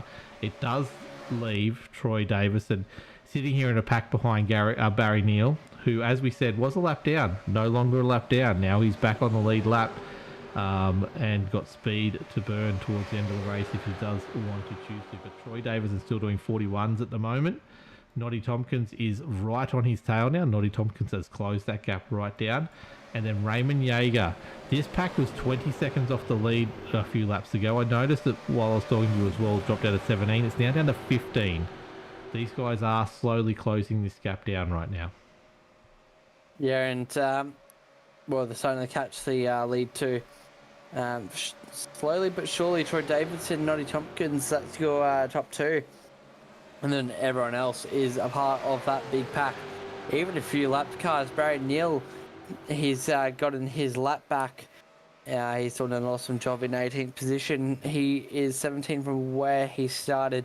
He's dropped down 17. He was pole, so that might have been a bit of a strategy call from him. Unfortunately, going a lap down isn't something that he would have wanted to happen, but no doubt he could crawl his way back up to the front there if we do get a caution. Troy Davidson up at the front over Noddy Tompkins. Noddy Tompkins 0.3 of a second off Troy Davidson, so they are working together and pushing together. We can see a few lap cars there as well. Raymond Jaeger 15 seconds off that, and then we do have quite a large secondary pack that will be closely following the leaders very shortly. I just saw Ruben Phelps and one of the middle split cars get, I think, nose to tail connection there as Phelps tried to come back in line a little bit too early. But just looking at the average pace of this pack, it's definitely picked up. They're going almost half a second quicker now than what they normally would be doing, especially the front end of this pack. You see it spreading out a little bit. Raymond Yeager's put his foot down here. Raymond Yeager's doing very, very low 41s. Adam Malone, Jamie Nankervis and Greg Spencer have all decided to go with him, and they're all doing low 41s. In fact, Jamie Nankervis is in the 40s right now, 40.9. They are picking this pace up and they are chasing down this leader. Noddy Tompkins is in the 40s as well. He's one of the only... Oh no, there's Philip Howe and Peter Matson down the back there. I noticed Peter Matson got straight out and did a 40.8. So he definitely has fresh rubber on now after that impromptu pit stop, I guess you would call it. But up the front here, Troy Davis and Noddy Tompkins running at those 41.1s, 41.2 at the moment. Raymond Yeager, pretty similar time, but that pack definitely did pick up there for a little bit as they do battle it down to try and catch this lead finally with 48 laps to go, Ryan. Finally ticked over the 100 mark, 102 laps into this one. And we're starting to see the pace start to ramp up. Cars getting closer, the pack starting to form. And we can see a few cars let down, but it doesn't take away from the 18 lead lap cars that we do have so far. Barry Neal, he's raced very hard to be able to get his way up to the lead. And we do see... Michael Latta, sorry, he is in the pit lane now, so he might be coming in for a pit stop, but... He was 35 laps into his stint, if that helps, Ryan. Alright, sweet, so that will be his stop time now, 36 laps into his stint. The interesting part is he has to pit again. He's 46 laps out from the end of this race. He's completely off strategy now because of that, having to do that tyres. But yeah, I'll let you keep on going. But he's definitely off strategy, has to pit again. That's right. Lap 104 out of 150. 35 laps. Well, 35 to 40 laps is their fuel. So they'll be hoping to get to at least 115 before they stick on their last set of tyres. Well, no, they're already on their last set of tyres before they fill the cars up for the last time and start to push for that checkered flag. But for then, 10 laps to go until they come into the pit lane. Troy Davidson still leading this one, our championship leader and our current leader. He is pushing out in front very well, working with Noddy Tompkins. Raymond Yeager, Adam Malone there. That's the start of the second pack as well. And Greg Spencer's there, Gary Wellman's there, Jamie Nankervis is there, Aaron Dillon, Warwick Sharp, Ruben Phelps, Kim Roffey, Craig Roffey, Dave Douglas. The list goes on, and this pack is starting to get pretty large, and they'll be starting to push up with Noddy Tompkins and Troy Davidson very shortly. But I've noticed that Noddy and Troy have been able to maintain that lead, but we are now seeing cars coming into the pit lane now as Risen Koch is transiting into the pit lane. A little bit out of sequence, to be honest. That's about 28 laps into a stint, and he does have to stop again at this point. So that's an interesting one. I don't understand that one, but Noddy Tompkins leads this race over Troy Davis, and I think Troy Davis is a little bit happy with that. I know he's running with this pack, but that's just another car he can hang behind and save a bit of fuel, save a bit of tyre, just relax a little bit. But he is still doing 41.2s, 41.3s. Raymond Yeager's doing 41.1s, 40.9s for Greg Spencer. Greg Spencer has worked his way up to the front of this pack. The one I was really interested in, Davey Douglas has fallen off this pack, and he is doing 42.6s right now. I don't know whether he's tried to triple stint his tyres as well. He's thinking he might be able to get there, but that's definitely what happens is when they start doing these 42s, they really start to drop off. Now, he's really got to get another 3 laps in, and if he pits then, he can get to the end. But by then, he might have lost all the time already. 43's that lap. So he's really starting to drop off. If he is the third Pinnacle car, this spells trouble for Pinnacle tonight, but it depends which three sim boys are racing. I wish we knew that. That would be great. Because if it's so we had Christopher Finlay that was up front before. He's now right down the back again. So that's one of them are. Nicholas Walsh is down the back as well. But Toddy Maxfield through the middle of the pack. They're all within striking distance. So if there's three in there, they should be okay. Especially if Dave Douglas is having problems right now, as he does a 43.3 that lap. But like I said, he really needs to get through to that 110. No, even if he gets 110, he's still. Oh yeah, some of them were doing 40 laps, weren't they? So that's where he needs to get to, so he can get to the end and just one more stop. Everyone has one more stop in him. He does want to make it 2 stops, does he, Ryan? No, and he doesn't. And what the drivers are trying to do now is really start to strategize. Oh, we see a car go around.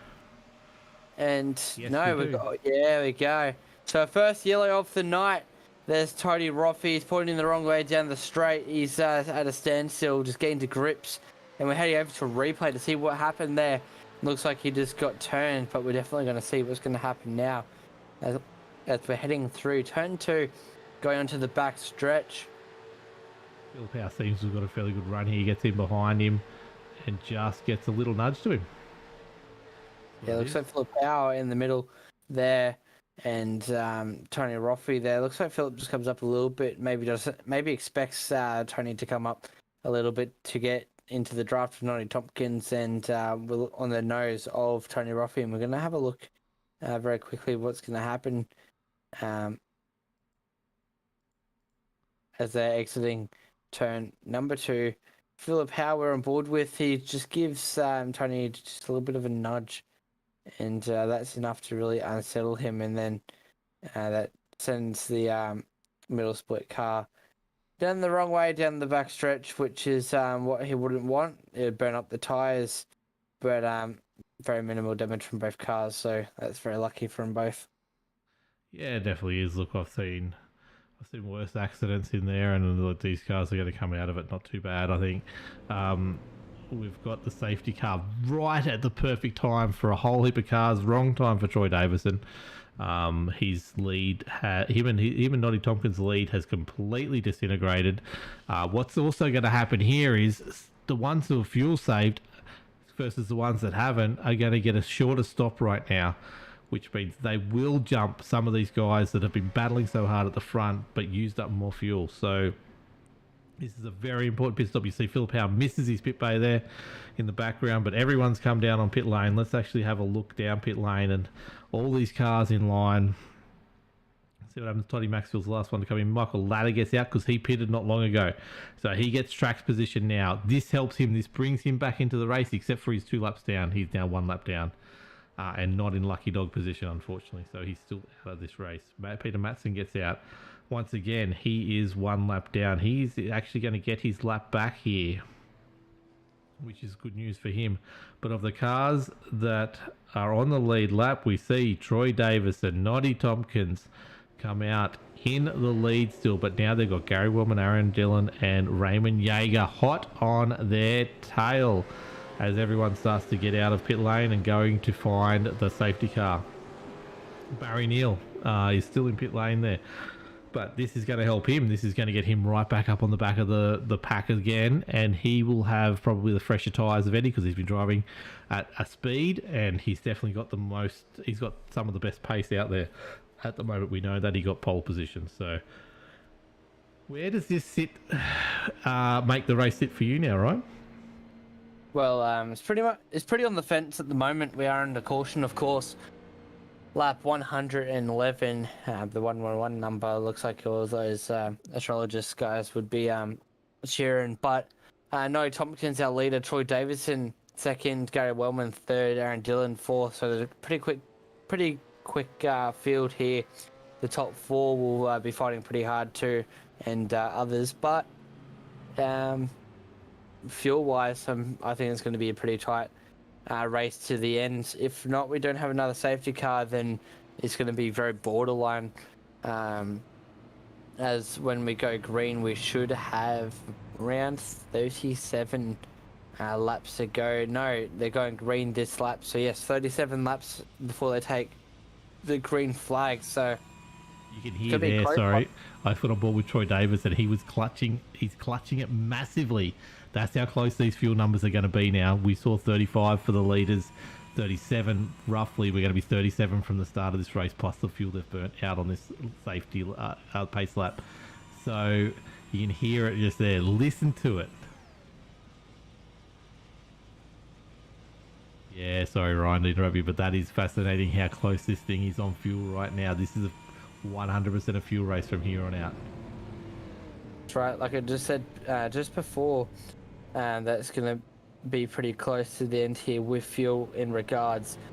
Didn't mention Troy Davidson really heavy on that clutch. And no doubt he's going to be looking at tucking behind someone for the restart. Yes, as we get ready for said restart, pace car pulls into the lane. Noddy Tompkins has control of his field. Go Noddy, as Peter Jones says. He hits the restart area. He puts the foot. There he goes after the... That'll be interesting. Anyway, he's gone. He's gone. And Gary Wellman's behind. Troy Davison's there.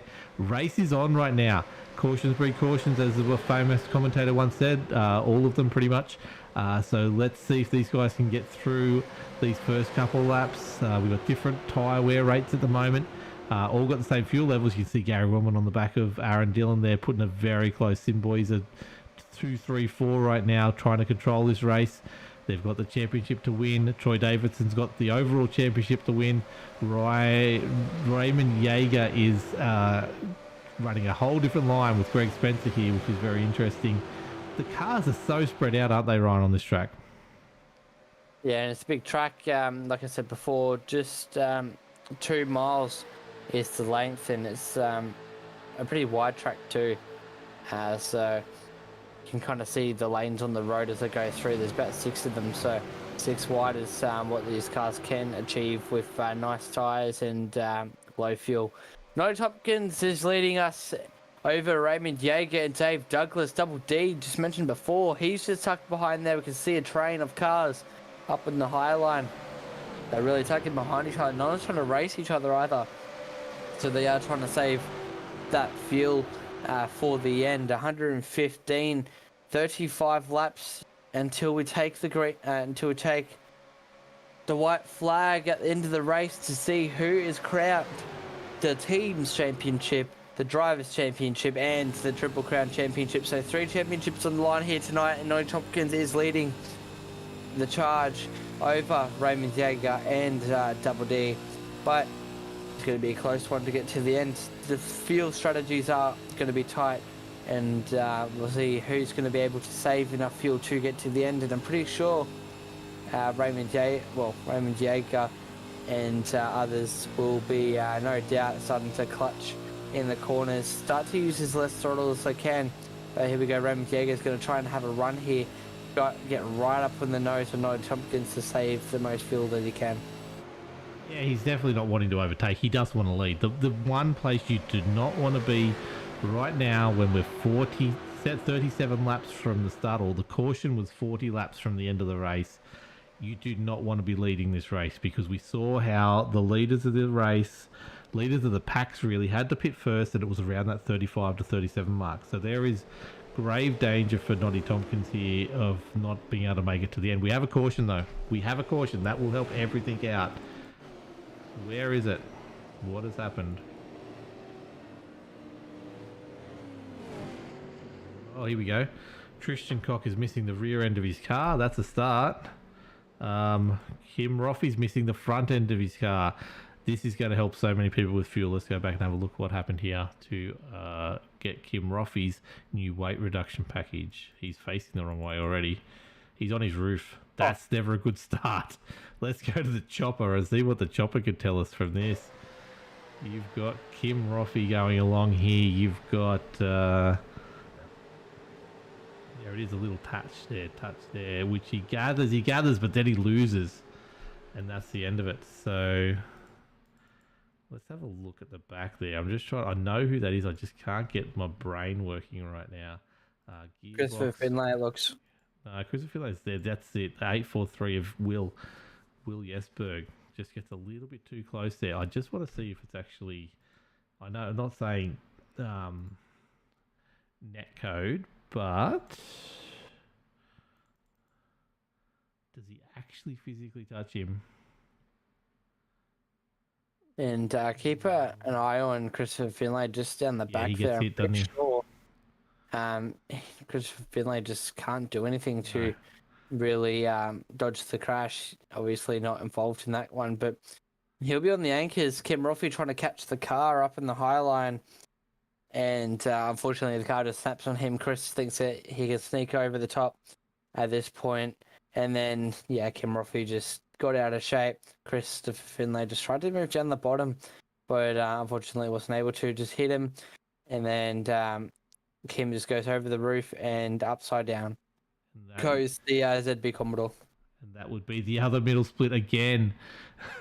This is what happened last round, and a couple of rounds before, middle splits running into middle splits accidentally, of course. But that's the 85 of Tony Roffey, who brought out the first caution, got rolled on top of as well. So I don't know what happened to Tristan Cockley in that. He's lost his rear as well.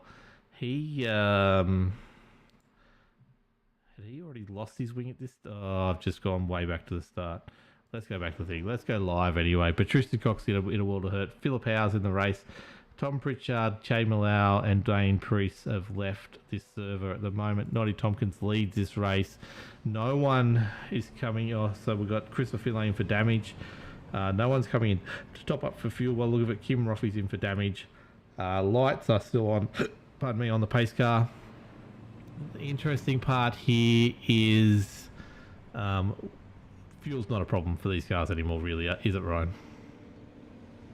No, the caution's definitely gonna dig them out of the ditch for this one, but no doubt a few cars will come in to top up their fuel if they were pretty borderline anyway, so that's not the risk. But you can see the lights are out in the safety car. They're getting ready to go green this lap. 30 laps to go, and they should be able to pin their throttle down and run 110% to the end, and possibly see another caution here, as just like you said before, some famous commentators have said that cautions do breed cautions, and it is a pretty high possibility to see towards the end of the race. Yeah, look, let's go through our sponsors while we're here again. The Edge Setup Shop, go check them out if you can. That'd be great. Hot Toddies heating installs, go check out the website, the Facebook, whatever you need to do. Give him some clicks, all that kind of stuff. Toddy's a legend himself. United Electrical Solutions, same deal. Go help them out. They've really helped bring this season to you all, which has been great to see. Witcher Electrics, as well. Go check that out. And obviously the main one, My Private Cellar. Go check out these legends. This series could not be the way it is without them. And look at this, we're coming down to the wire. We've got a team's championship on the wire, we've got a triple crown on the wire, and we've got an overall championship on the wire as well. As we look at that right now, Troy Davison sitting in 13th right now. He needs to finish top 15 to secure the championship. Right now he's on that bubble. Raymond Yeager's his biggest competitor, sitting in currently 11th position as the pace car goes down. This championship is on, people. Let's go. Noddy Tompkins has control of this field again. He will put the foot down, and now it is... No, he's not really going, but everyone else is allowed to go behind him. And Barry Neal takes full advantage of that, overtakes Greg Spencer on the outside here, and gets to second in this race behind Noddy Tompkins. Noddy Tompkins doesn't feel like he wants to be leading this race, gets up high, but no one else is going down low to cover and take the lead of this race, although Greg Spencer looks keen here. I think Greg Spencer does want this right now. Right now, leading the race isn't a huge issue. You can see Ash Nesser in the middle there trying to work his way through. The 18 of Jamie Nankervis is pushing his way up too. But Noddy Tompkins does lead this race over Barry Neal. We remember Barry Neal was a lap down at one stage, purely by strategy, but he is ready to go. But Noddy Tompkins, what a legend this guy is, also leading this race. Doing a great job in the yellow car. Peter Jones is happy in chat. Ryan, all these cars here at the moment, so many different possibilities, so many people in a great chance to win this. We see Davey Douglas coming up. Have you got any picks with 29 laps to go? Well, it's pretty close at the moment. We have Noddy Tompkins leading. He's done pretty well. Dave Douglas, I know he's mighty quick, so there's no doubt that we'll see him on the podium. We do have Ruben and others down the bottom, they're also having a run as well. And, you know, obviously we have our championship leader, Troy Davidson, who is going to start to make his way up there. He's in 15th also. Be hard to make a kind of,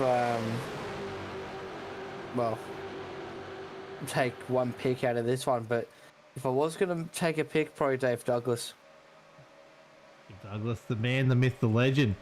He's been all over the place. I think that yellow flag, that first one, could not have been better timing for him. You could see his, whatever happened, I assume it was his tyres. He tried to triple stint and he really hit the end of them. So that means he's probably got the best rubber out there. But he needed to pit to get that car in, and he did. He got the yellow, got it in, didn't do anything bad to him. He's got a car that's ready to go to the end of this. And let's have a look from behind him. He's definitely, as you mentioned at the start of this call, he is in the box with Raymond Yeager and Greg Spencer. These guys are working together. Raymond's behind him. You see how close he is. Gives him a nudge. You can see the middle split racing car of Craig Roffey, which is another interesting point. Those two cars there behind Davey Douglas are fighting it out for the Triple Crown right now. Raymond Yeager, Craig Roffey are 2 positions apart. They're 2 points apart in the Triple Crown. Will we have a tie for the Triple Crown? What a nudge from Raymond Yeager. Look at this, Aaron Dillon coming up the inside, making it 3 wide. How are we not going to get a caution here? This is crazy racing. This race has absolutely sprung alive with 25 laps to go. We were pretty much falling asleep there for 90% of this race, but here we are. It's all on. Davey Douglas leads a pack of cars that can win this. You can see Troy Davidson in the middle of that pack working his way up. He's now back in the top 10, making his championship very safe at the moment. But what he doesn't want is to be in the middle of that pack and something happens, and that could spell the end of it. If Davey Douglas is the 3rd team member for Pinnacle, then they're in a really good spot here to take the team's championship with Greg Spencer 11th, Davey Douglas 4th, and Raymond Yeager 2nd. I think that will clinch it for him no matter what. But anything can happen here. We're 25 laps to go. These cars are 3 and 4 wide. They're bump drafting. They're swapping lanes all over the place. Anything can happen here. Troy Davidson looking like he wants to get back up the front here. He doesn't want to be part of an accident. He's made his way back up to the lead, or not the lead, but he's in the top 3 position at the moment, which is really good effort from him. And exactly where he needs to be in the championship. And I wonder how much the nerves are playing on him right now, Ryan. Yeah, and it's going to be a pretty tough fight for the end here. And knowing how it kind of feels like to be, well, about to win a championship, but being so close to not, there's kind of a balance between being close and being too far. And of course we have Troy Davidson now moving up into the top 10, so he's doing quite well. Also he's moved down in the bottom there, really starting to push up to the front, but at the moment where it stands he will be crowned the champion. And you know, he's done quite an amazing job throughout the whole championship, really, to be able to really push, be consistent, get these points and get him in the position that he wants to be in. But now we're going 3 wide as we go through turn number 2 to the back stretch. Raymond Yeager and Noddy Tompkins, that's what's holding your front pack so far. You can see Dave Douglas right behind Raymond Yeager, and he's starting to really start pushing. So keep an eye out in the front pack. Everyone's so close together, getting ready to go. 20 laps to go very shortly, and look how close everyone is. One wrong move and everyone is piling up. Yeah, definitely. And also hang around, everyone. We have got interviews after interviews after interviews at the end of this race. We will be taking the top 3 podium finishers from tonight. We will then also be talking to the Triple Crown champion. We will also be talking to a team member from the team's championship, and we will be talking to the overall championship winner. So hang around for all that. And we'll also have our goodbyes and farewells and good riddances from us as well. So a long night ahead for everyone. So hang around for that if you can. Raymond Yeager, Noddy Tompkins, and Craig Roffey is jumping in there as well. Like I said, Triple Crown's right on the money here. He needs to just stay on the back of that Raymond Yeager. You can't quite get to him at the moment. but he really needs to just get 1 or 2 more spots. You see Troy Davison's hugging that low line. If anything goes wrong, he needs to be able to jump down into the infield and avoid all the chaos. He doesn't want to be up top there at all, doesn't want to be near the wall, doesn't want to be anywhere where he can trip over anyone. Ruben Phelps is behind him though. Ruben Phelps is all over the back of him there. You can see him wiggling down the track as we get down to just about 20 to go here, as they come back past the stadium for the 130th time in this race. Gary Wellman's trying to put off Davey Douglas here. I know they're not, I don't know whether they're good mates or not, but they've definitely had some races together over the years. I can tell you that right now. Davey Douglas he's one of those guys you got to love, and sure Gary Wellman's letting him know that he's there, and he will not hesitate to help him out if he can by bump drafting him, but hopefully not putting him in the wall. Craig Roffey there makes it about 5 or 6 wide in the middle there. Troy Davison is just about in the middle of that, but not quite, so it ends up being 3 wide as they go in. You've got Davey Douglas leading that top. You've got basically Brendan Yeager at the front. You've got Davey Douglas with the top line. You've got Craig Roffey with the middle line and Troy Davison with the low line. And they all come out just a little bit waving. There it is. Noddy Tompkins gets into Tadley Maxfield. Ruben Phelps. Barry Neal's around. All the cars are around. Ooh, Troy Davison got through that, but that is an interesting caution. We will go back and look at that. Noddy Tompkins, unfortunately, been leading the race for so long, doing such a great job, and that's his night over. Just like that, the moment happened very quickly, and that has multiple cars now in the pit lane out of contention for this win. And now let's have a look at the replay and see what happened. As I said, they were very, very wiggly coming out of that turn 4 then. It was all good. Oh, look, it's just ping balls at this stage. A lot of great jobs there to... that little clip from Will onto... I think that's Nicholas Walsh there. Just sent him flying into someone at that moment. I want to just go on Will Jesberg. Let's have a look here. Let's go back. And he almost does the perfect run through this. So let's have a look at this at full speed. He comes through. You can see Noddy's up there. Noddy gets a bit wobbly. It's just those two come together. I'll go back and have a look at that closer in a sec. And then, yeah, just a tap there, and that just sends him off. Otherwise, he was pretty well through it. He done really well at that stage, but they're just clipped. I'm trying to find out which Sim Boys car that is. That has been taken out. Let's go back to the chopper and let's go to TV1. Noddy Tompkins. It's the 16. It is Toddy. It's Hot Toddy himself. I want to go. Let's go to the chopper with him, and we'll go back a little bit. So he just gets a run, doesn't he? So he gets a run. Noddy Tompkins is a little bit wobbly, comes up high. At that stage, he doesn't have a read on... At that stage, he's too wide, right? Todd's got a run on him. You just see close the gap. Noddy's too wide, getting the call, but he's actually 3 wide at that stage. But it's a little bit too late for the call. It's just a racing incident, it's my call. Noddy's coming up and Toddy's gone to a gap that's just disappeared. And then Jamie Nankervis and that's just pinball at this stage. Just nothing any of them can do about it. And they're all on board for Noddy. Oh, the big hit there on that's Nicholas Walsh is the unlucky Sim Boys car I was trying to work out. He almost gets through it as well. And he gets the bump from Will. And that's what it is. So he's coming through. He's good. He gets that bump from Will and just gets ricocheted straight into both Noddy Tompkins and Barry Neal, and then gets the speeding through pit lane and his engine blows. That is probably the worst combination of things that they have seen. Upside of this, there's only about 15 to 16 cars left racing in this race at the moment. That pretty much sews up the championship for Troy Davison. He can't go any further down the field than that. What did you make of all that chaos, Ryan? I mean, it just proves caution breeds cautions, and it's one error that will, start a whole wreck like that, and it did bring quite a lot of drivers out of contention. And unfortunately, one of those drivers was Noddy Tompkins, who was doing quite well throughout the race as well. So he was very he was in a prime position for a very well-deserved result, but really looking forward to seeing how this race starts to wrap up. We are, 15 laps until we go checkered flag, and no doubt this one's going to be a banger for the last round. Yeah, definitely. It's like I said, we're going through the top 15 cars are now on the lead lap.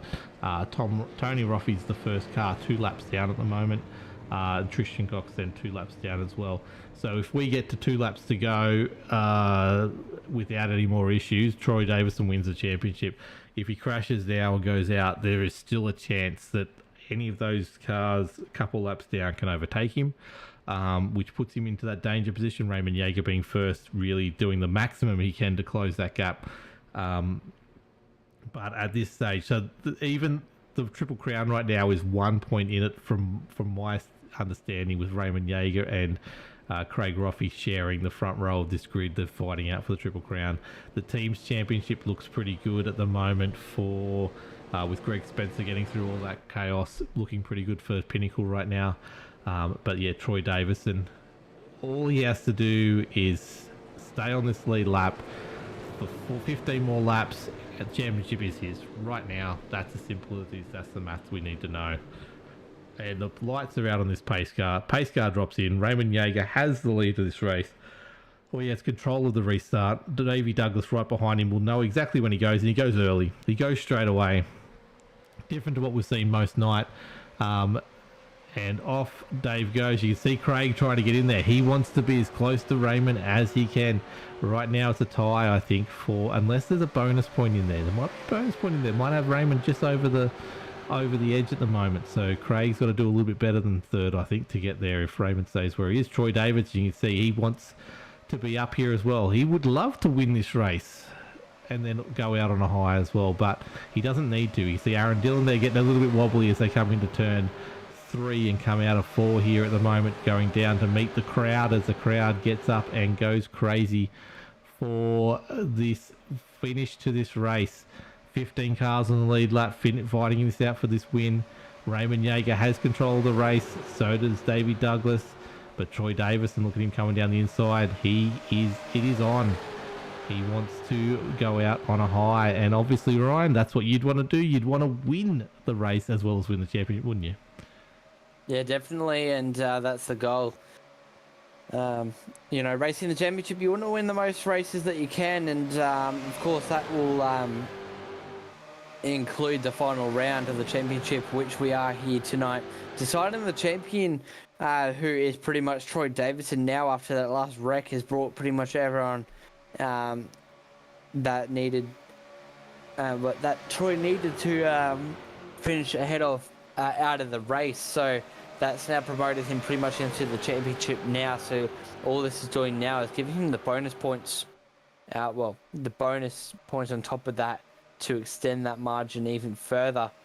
But he's just playing it very carefully too. 13 laps remain. We're just about to tick over to 10 laps to the white flag too. We have Roffey in the lead. Raymond Yeager's there. Dave Douglas also got to keep an eye out for Dave Douglas making an appearance here tonight. He's done well. He's out in the front too. We're going 2, 3, 4 wide down the front stretch into turn 1 and number 2. And look at the bottom line there. We have Aaron Dillon, and he's having a good fight with Craig Roffey, who we did see pointing the other way earlier tonight. But Raymond Yeager still maintaining the lead of the race. Dave Douglas sitting behind him, starting to push. We have Aaron Dillon there on the bottom line. He's starting to move up as well to take the lead very momentarily. Raymond Yeager will have something to say about that, but at the moment it's Raymond Yeager and Aaron Dillon that is holding out your lead at the moment. Yeah, look, I was just watching that very closely. Craig Roffey almost had a lap led there. I don't know. It's been 139 laps with a lot of stuff happening. My gut feeling is he has not led a lap yet, which is there is a bonus point for leading a lap. That would have been, there was like thousandths of a second in there where they crossed the line, him and Yeager.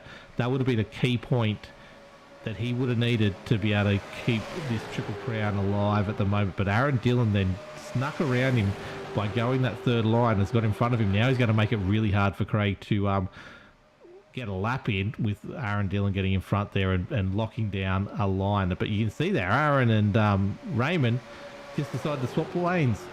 As soon as Aaron went to go in front of Raymond, you know why, because he's going to just slow down Raymond. And Raymond went low and then got around him and got back up high again to control this line. Craig is left in the middle of this bit, which is a place that I would not want to be. You've got cars going woggly, trying to battle for this thing. Aaron Dillon's going to get the front here again. He's going to push in front of Craig this time, which has Gary Wellman trying to get up there as well for Sim Boys.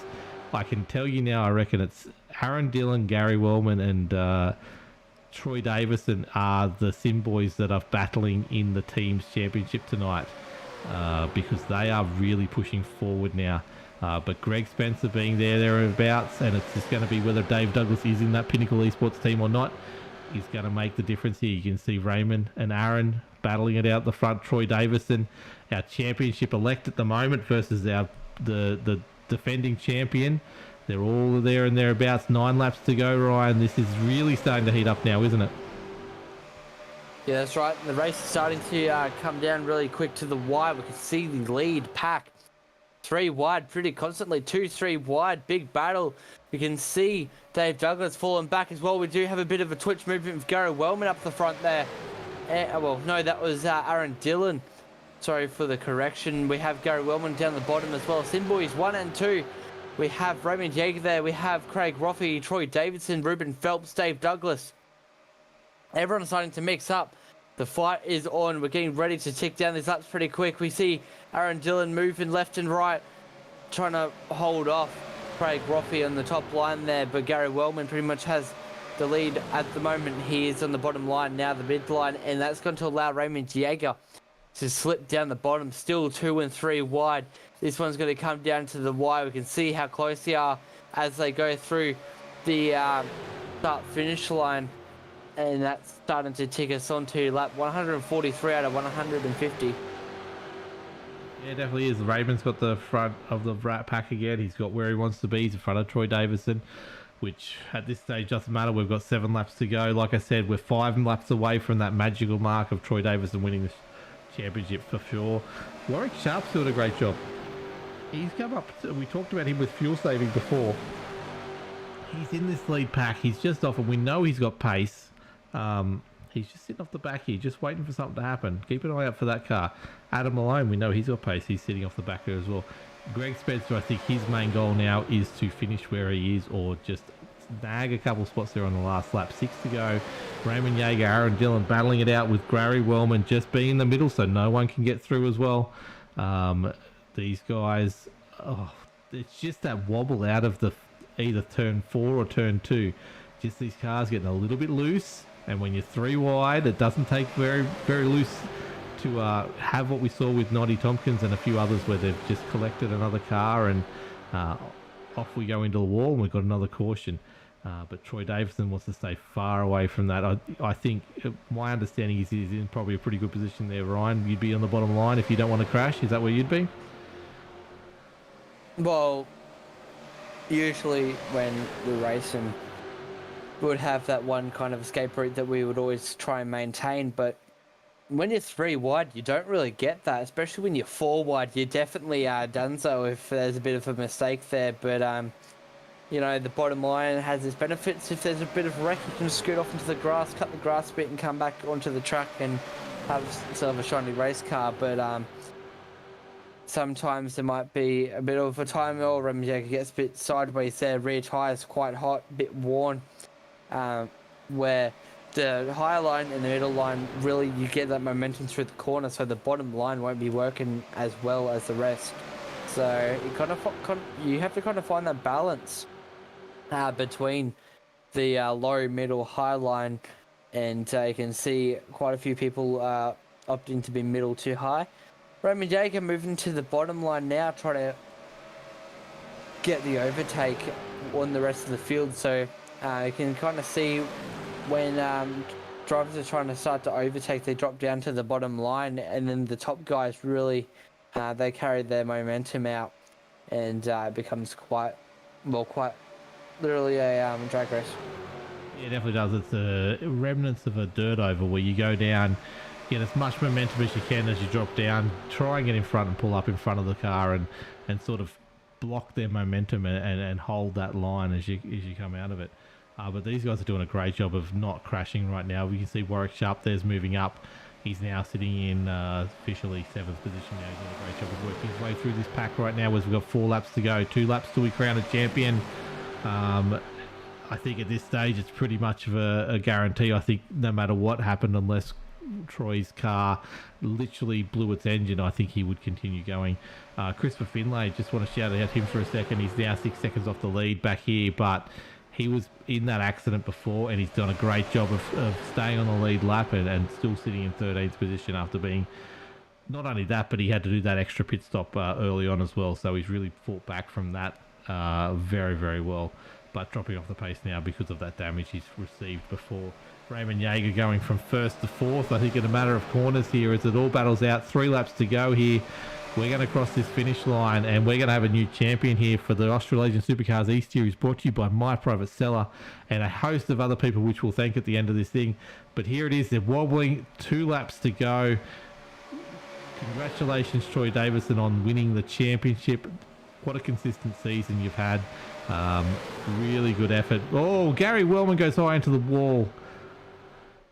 That's one of the sim boys. That's an important thing for the team championship. If Gary Wellman is part of that team's championship, he lost it and lost it hard there. That's a very interesting mistake. Craig Roffey and Raymond Yeager, keep an eye on this battle. This is for the Triple Crown as we come around out of turn 4 with a lap to go. In just a moment, Raymond Yeager knows where he's got to be. He's cut down.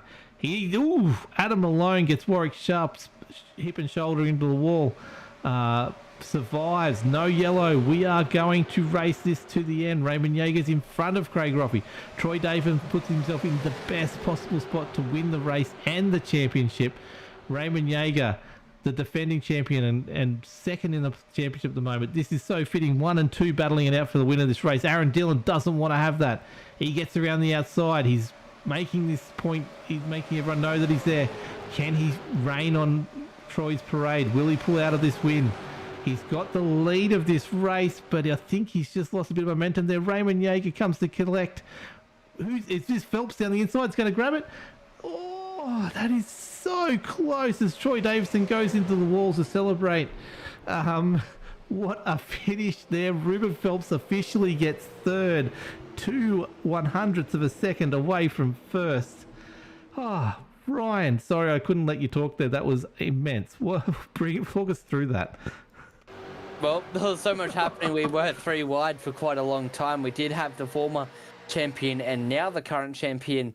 They were side by side. We're having a look at the end replay. Look how close it was at the front. 4 wide.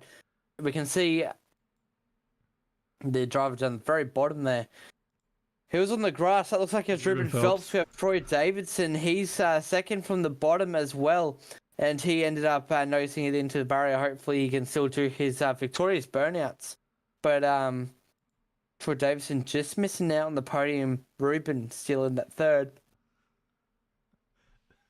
But no doubt we're going to have that top 4 guys in the podium room. And because that's going to include Troy Davison, who is now our leader. So good old Troy B. He's gonna walk up to Raymond's car after the race, grab that number 1 sticker, rip it off and stick it up onto his car for the next season. But very shortly we will be able to have a chat to these guys and have a chat to Raymond Yeager twice, as he is the league organised. But of course, we do have to thank our sponsors who have got us here for the whole season. My Private Cellar. That's our naming rights sponsor for the championship. They've stuck right by us the whole time, and we do thank your partnership very much during this season. Locked on Lads TV, the series wouldn't have been able to be broadcasted without us, and we do appreciate the backup broadcasting that we Oh, we just lost right by. You just got. Would you? Back up broadcasting. Sorry, I thought general chat was. Whoops. The Edge setup shop. If you want to head over and get some lightning quick setups, the Edge setup shop is the way to go. Hot Toddy's heating installs from Toddy Maxfield. Go check it out there for the heating installs. United Electrical Solutions, Pagnian, and Winter Electrics. That ends your grid. I would also like to thank Matt Hunter for being a backup bit ago in replacement to us very briefly, and he has helped us out with the broadcasting before, so big shout out to him for helping us as well. But we can't take it off these drivers who have raced an awesome race tonight, pretty clean one tonight also. They've done a good job to maintain a clean race, and obviously they've done a good job. Aaron Dillon's your winner here tonight over Raymond Jaeger, Ruben Phelps, and our new championship winner, Troy Davidson, 0, 2, 3. Now he takes those three numbers and sticks that number 1 there. See on screen, the two rivals side by side with each other, the former champion and now the current champion, and look how they finished. They were pretty much dead side by side, and it was a close one, but nevertheless, we do head over to our final results. Aaron Dillon steals the win from Raymond Jaeger, who won it by just under 100th of a second.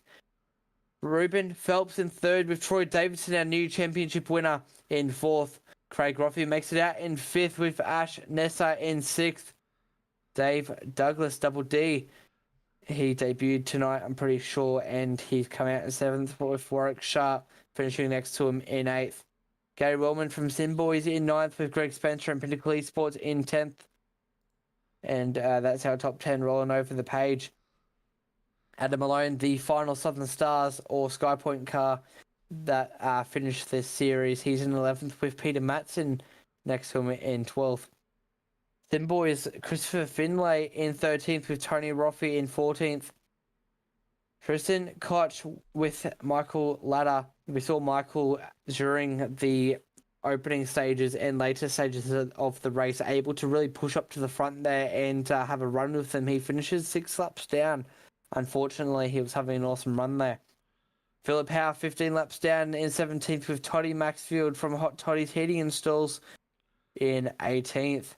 Barry Neal, our pole position getter, he finishes 10 laps down in 19th, 18 down from where he started. And Noddy Tompkins, unfortunately, it was out earlier on in the race due to that big incident that we did see that brought out one of the cautions. He finished in 20th. Rolling over the page, again, Jamie Nankervis, 20 laps down, with Will Jesberg in 22nd also. Nicholas Walsh in 23rd, with Kim Roffey from Middle Split Racing in 24th. Tom Pritchard flew in from Brisbane here. He's back in Sydney and he jumped in. He's in 25th. Che Mello in 26th. He finished 108 laps down, so he must have been caught up earlier on or had a technical issue. And then Dwayne Priest, and your 27 car grid tonight for the Australasian Supercar E-Series. But we do have our third place getter in the broadcast booth, Ruben Phelps. How was the race, mate? Third position's pretty good for the final round. Yeah, no, it was the first, I think was like the first 100 laps. So I really did nothing special. Stayed at the back, cruised along, did a Sunday drive as it is Sunday, so it makes sense. And but we made a wee call to not change tyres, and I think it was like the second or third stop in. So when that caution came out with, I think it was like just over 40 laps to go, that was the first time we had changed our tyres. So I went, we're going for it now. With no way we're going to hold back anymore. There was a fuel strategy part of it in there too, but that all got sorted out once that next caution came out. But it was fun.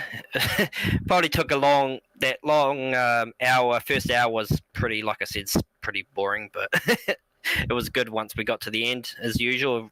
California or Auto Club, whatever you want to call it, freaking is always puts it on at the end.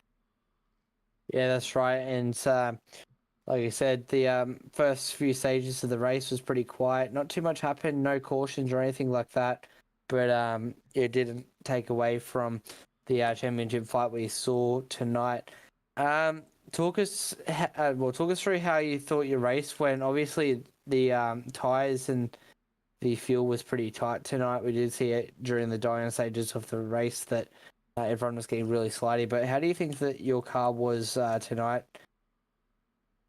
Yeah, like the fuel was pretty much the hardest one to calculate because there was a 5 lap difference if when it comes to getting the maximum out of it or the minimum. So there's like quite a big margin.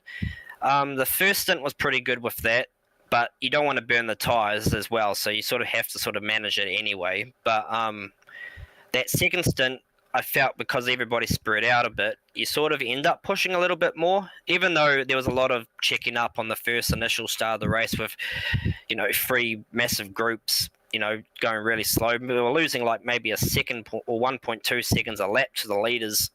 So there was definitely a lot of different strategies going on, but sort of once it gets to that middle stage of the race, you sort of know that everybody's sort of going to get back together, unless there's always going to be a caution that you always got to think about in these races. But yeah, no, you sort of got to get to that halfway point to make a decision there, depending on grip, and then you sort of just have to sort of work backwards around these sorts of races. Yeah, and we did see early on in the race that some drivers were opting to push out in front. Strategy-wise, of course, the fuel came into play with running 35 to 40 laps worth per tank. But coming to this one, what were you expecting to happen compared to the end result here tonight? To be honest, I just like Jamie, and that's multiple times in the year. We've just come out here to have fun, regardless of the situation. Of course, we always like to play little strategy games as we go, but if we decide to go out like full ball on the wall the whole time or go quiet, it's up to us. But the point is, have fun and then see where we end up.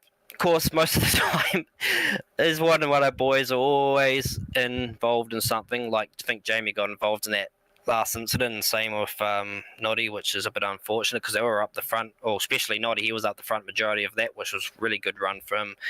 But it's quite good because Noddy and I are going to actually become proper teammates in other leagues, so it's good to see him up there now, and he's really getting what we need out of him, so it's really always a good look. Yeah, that's right. And overall, you guys did run quite a good race. Noddy, you mentioned before, was doing exceptional, running out in front, really taking it to drivers like Troy Davidson and others up there. But good job with the race, mate. And I'll pass you over to Wilco. Hey, that's me. How you going, Ruben? How's it? Good, mate. Congratulations. It's very rare to get you up here in the podium. We've only had you about once, I think, this season. But, gee, you've raced well this year. Just obviously things have happened, but it's good to see you get there in the end. We're just watching at the moment. You and Jamie just seem to work so well together, and I think you've brought Tristan along really well. So it's really good to hear that Noddy's going to be driving with you in other leagues as well. So I'm very excited to see what you do. What's that like, bringing Tristan up in particular and that driving with Jamie? I'm not sure if he's ended up talking to Noddy, but Noddy's a good laugh, man. It's just funny. But it was actually quite quiet tonight, which is un-Noddy-like. But other nights he's just like, he's a crack up. But like I said, we're always here for fun, so that's the best part about it, is having fun, not having to take things serious. It makes a big difference when it comes to enjoying stuff. That's it. So, look, I've got a lot of people to talk to tonight, so I'm going to say congratulations and thank you for joining us tonight. But who do you want to thank and who do you want to shout out? I've got to thank, Raymond Yeager and the Pinnacle guys to running the V8 Oval League. Of course, there's a few times they probably thought, oh, geez, what's this guy up on, especially. But it's always fun, a fun league, and they've got a lot to sort out, but they've got to do what they've got to do as a league owner. So But yeah, no, got to obviously thank you, Wilco, for all the broadcasts you do. It's unfortunate you have to have a pause for a wee while because I think you're coming to your last little broadcast for now. But Tonight is the end. Yes. yeah, so I suppose I get to say goodbye, which is always nice to do. So It is. Thanks, mate. yeah, cheers, man. It's been fun. Look, we'll see if I go into what's going on later on. But look, thank you for your racing all season. Thank you for being a legend, and we'll hopefully. I'll talk to you personally sometime in the future. Anyway, thanks, mate. Yeah, man, and I've got to thank Jamie and Dat for always being in the chat because he's been a big asset for the year and all sorts of places. So it'd be good to see him. I know he's doing new and better things next year, but you know, it's been fun chatting. I think we're going to be still trying out teaming up and stuff for next year. So that'd be fun, especially on the Sundays anyway. So it'll be good to have a look. I might even start racing some Sundays. You never know. Oh, that'll be great. Yeah. It'll be good to see you on track. Yeah, thanks, mate. Anyway, we'll talk to you another time, I'm sure. But have a good one, and congratulations on tonight. Yeah, man. Thank you. That brings us, Ryan, to second place getter, who is the one, the only, Raymond Yeager, and I'm sure he's going to tell me he's the Triple Crown winner and the team's champion. Hey guys. Good. So I don't know the answer to your questions yet. I was just Want me having to a chat. chuck you out and come back later on? Because we'll get you at the end anyway. Yeah, let's jump me for now, and I'll talk to you in a bit. Okay, mate. Thank you. That brings us to the race winner, Aaron Dillon, mate. How are you going tonight? Yeah, pretty tired after that one, Wilco. Good to chat with you. First time on the podium for the season. No, your pink car's been there and thereabouts, and Locked On Lads has a very pink feel to it. So I want you to be in there every week, but you're just not quite. You're always doing a great job. Just things happen, I guess. But what was it like tonight? Take us through. I'd say that last 20 laps was probably the funnest and craziest 20 laps I've had all season. And yeah, it was good. Like, I don't know what to say really. Mate, it looked so much fun. You were 3 and 4 wide. You and Raymond just seemed to play that I want to lead this row. No, you don't lead this row. I'm leading this row, and you kept on ducking back and forth. The one thing I want to say is congratulations on doing it so safely. I know the last lap, the last corners in particular, you were doing a lot of rubbing and racing, but you didn't trip over each other. So well done on that. What did you think going that last lap? Where were you thinking? Well, you were just taking it as it came and didn't care. I was literally flat to the boards, and I didn't know what was going to happen. Going down the back straight there on the last lap, Raymond, left a gap, and I just went for it. How close? Look, we're talking about 0.011 of a second. Was there a point there where you thought, yes, you've got it at all until you crossed the line? And it was looking straight up to the board after the line to find out. Yeah, just heading towards the line. I just kept on looking in my mirror, and I could just see the back of his car in my virtual mirror. And I thought, I've got this. And stuck. I tell you what, a sneaky Ruben Phelps almost got down the inside of his both, and it was very, very close. But where were you on strategy tonight? We heard Ryan talking to Ruben before about strategy. Tyres and fuel was a big thing tonight. You seem to be the back. The Sim boys were up front, and they were down the back. You seem to be one of those guys more down the back. Was that a strategy call from you guys from the start to split up that strategy? Yeah, Troy went out pretty hard, and Gary and I just stuck together in that second pack. And it looked like when that first yellow came out, if it was going to go green the whole way, we were in a really good position. Yeah.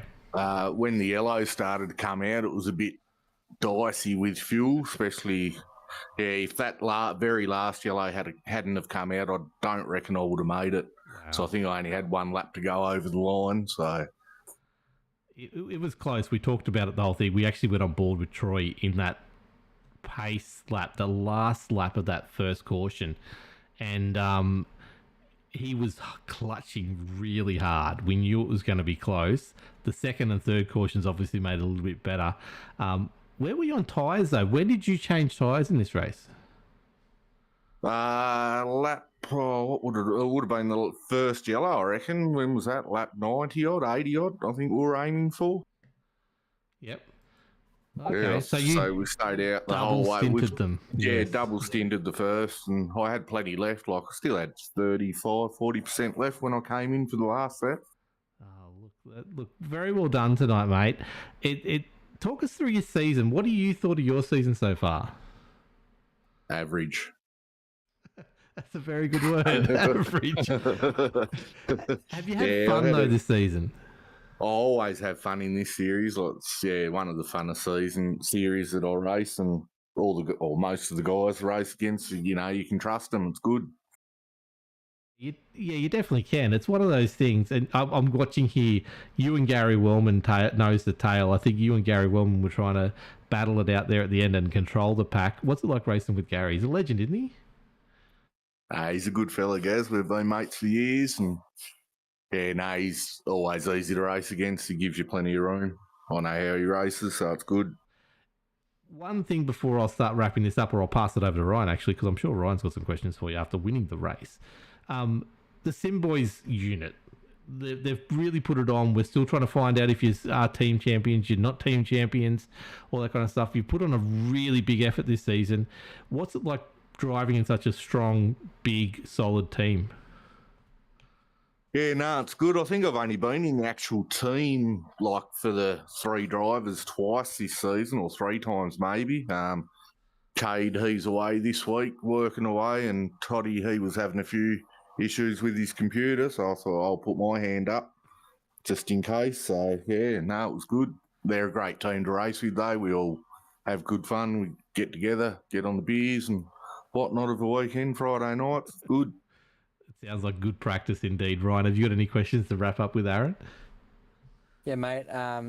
Obviously, at the end of the race was pretty hardcore. Everyone was nose to tail, there's a few bumping and whatnot. But leading into this race, you knew that you did have Troy in the run for the championship.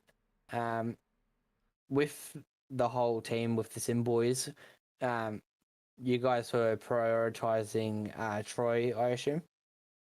Yeah, Troy was always going to be in the team. He's been strong all year, always a top five. You can guarantee he's going to be top five if he has a half decent race. If he doesn't finish, he's usually at the back. Like, he's never out of the top 10 really. But he was always going to be in it. Like I said, I just jumped in at the last minute. Yeah, and with Troy, pretty much, coming into this one, securing the championship, I just had to finish in the top 15 or so. Were the other members of your team, well, what were you guys as a Sim Boys team really looking at doing tonight to give Troy the best chance to having the championship? I know in my team, for example, we usually sacrifice ourselves for the person that is going to win the championship. Is that much different over at Sim Boys? Oh, not so much tonight, really. If it had been close, I think Troy pretty well, like we said, he's always a top, 10 finisher. So we knew if he finished the race, he was going to be there anyway. So that's, pretty much what we done. Just put him in the team and knew he was going to finish in the top 10 to wrap it up. And we just wanted to be as high as we could to see if we could get the teams, because I think there was only 15 points leading into this race. So I don't know how we've done. I think we're pretty close, but I don't know if we got it or not. Yeah, that's right, mate. And Sim Boys as a whole, good team, built up really well with a bunch of really awesome drivers that run up the front week to week. So we do appreciate yous turning up every week and having a run. But of course, you'd like to thank any sponsors or anyone in general that got you here tonight, mate. Oh, just thank the sponsors: United Electrical Solutions, Hot Toddy's Heating Installations, Ferris Shifters. Give a shout out to Dave Douglas, mate. He's always good to race against. And another shout out to old Luke Trahere. Haven't seen him around for a while, but shout out, Luke. This one was for you, mate. There you go. Shout out Luke, two of the people from our punters club of all things. Well done. Look, thank you, Aaron. Congratulations on winning and reigning on Troy's parade. I thought he had it there with half a lap to go, but you just went and snuck it off him. It was a good job. I like it. So congratulations, mate. And the last winner of a race I get to talk about, or interview. So congratulations on that, mate. Well done. Nah, cheers for that, Wilco. And yeah, just before I go, big shout out to you, mate, for putting in the hard yards for the season. You've been, great to the series. It's good to hear your voice, but shame we're not going to hear it next year. Yeah. Big shout out to Razor too for putting on the series as well. Yeah, definitely. Thank you for Ryan for helping me out tonight. Hey, Aaron, can you Yeah, keep a Ryan. secret, mate? Oh, I can try. Yeah, don't tell anyone. No one's listening. Sim Boys won the teams by 4 points. Oh, how's that feel? I'm gonna have another beer, mate. Go do it. Go enjoy it. I just got the words through. Look, what I'm going to do is I'm going to chuck you out. You can have a bit of a celebration. Congratulations on that tonight, winning the race and the teams. And I'll talk. Hopefully I'll race against you sometime in the future if I get a spare chance. Yeah, no, definitely can't wait, Wilco. Thanks for that. No problems, mate. So that brings us, Ryan, to our second place getter tonight, the person who has won the Triple Crown, Raymond Jaeger. Congratulations, and almost good enough tonight for the overall winners. For the race win as well. How's it feel?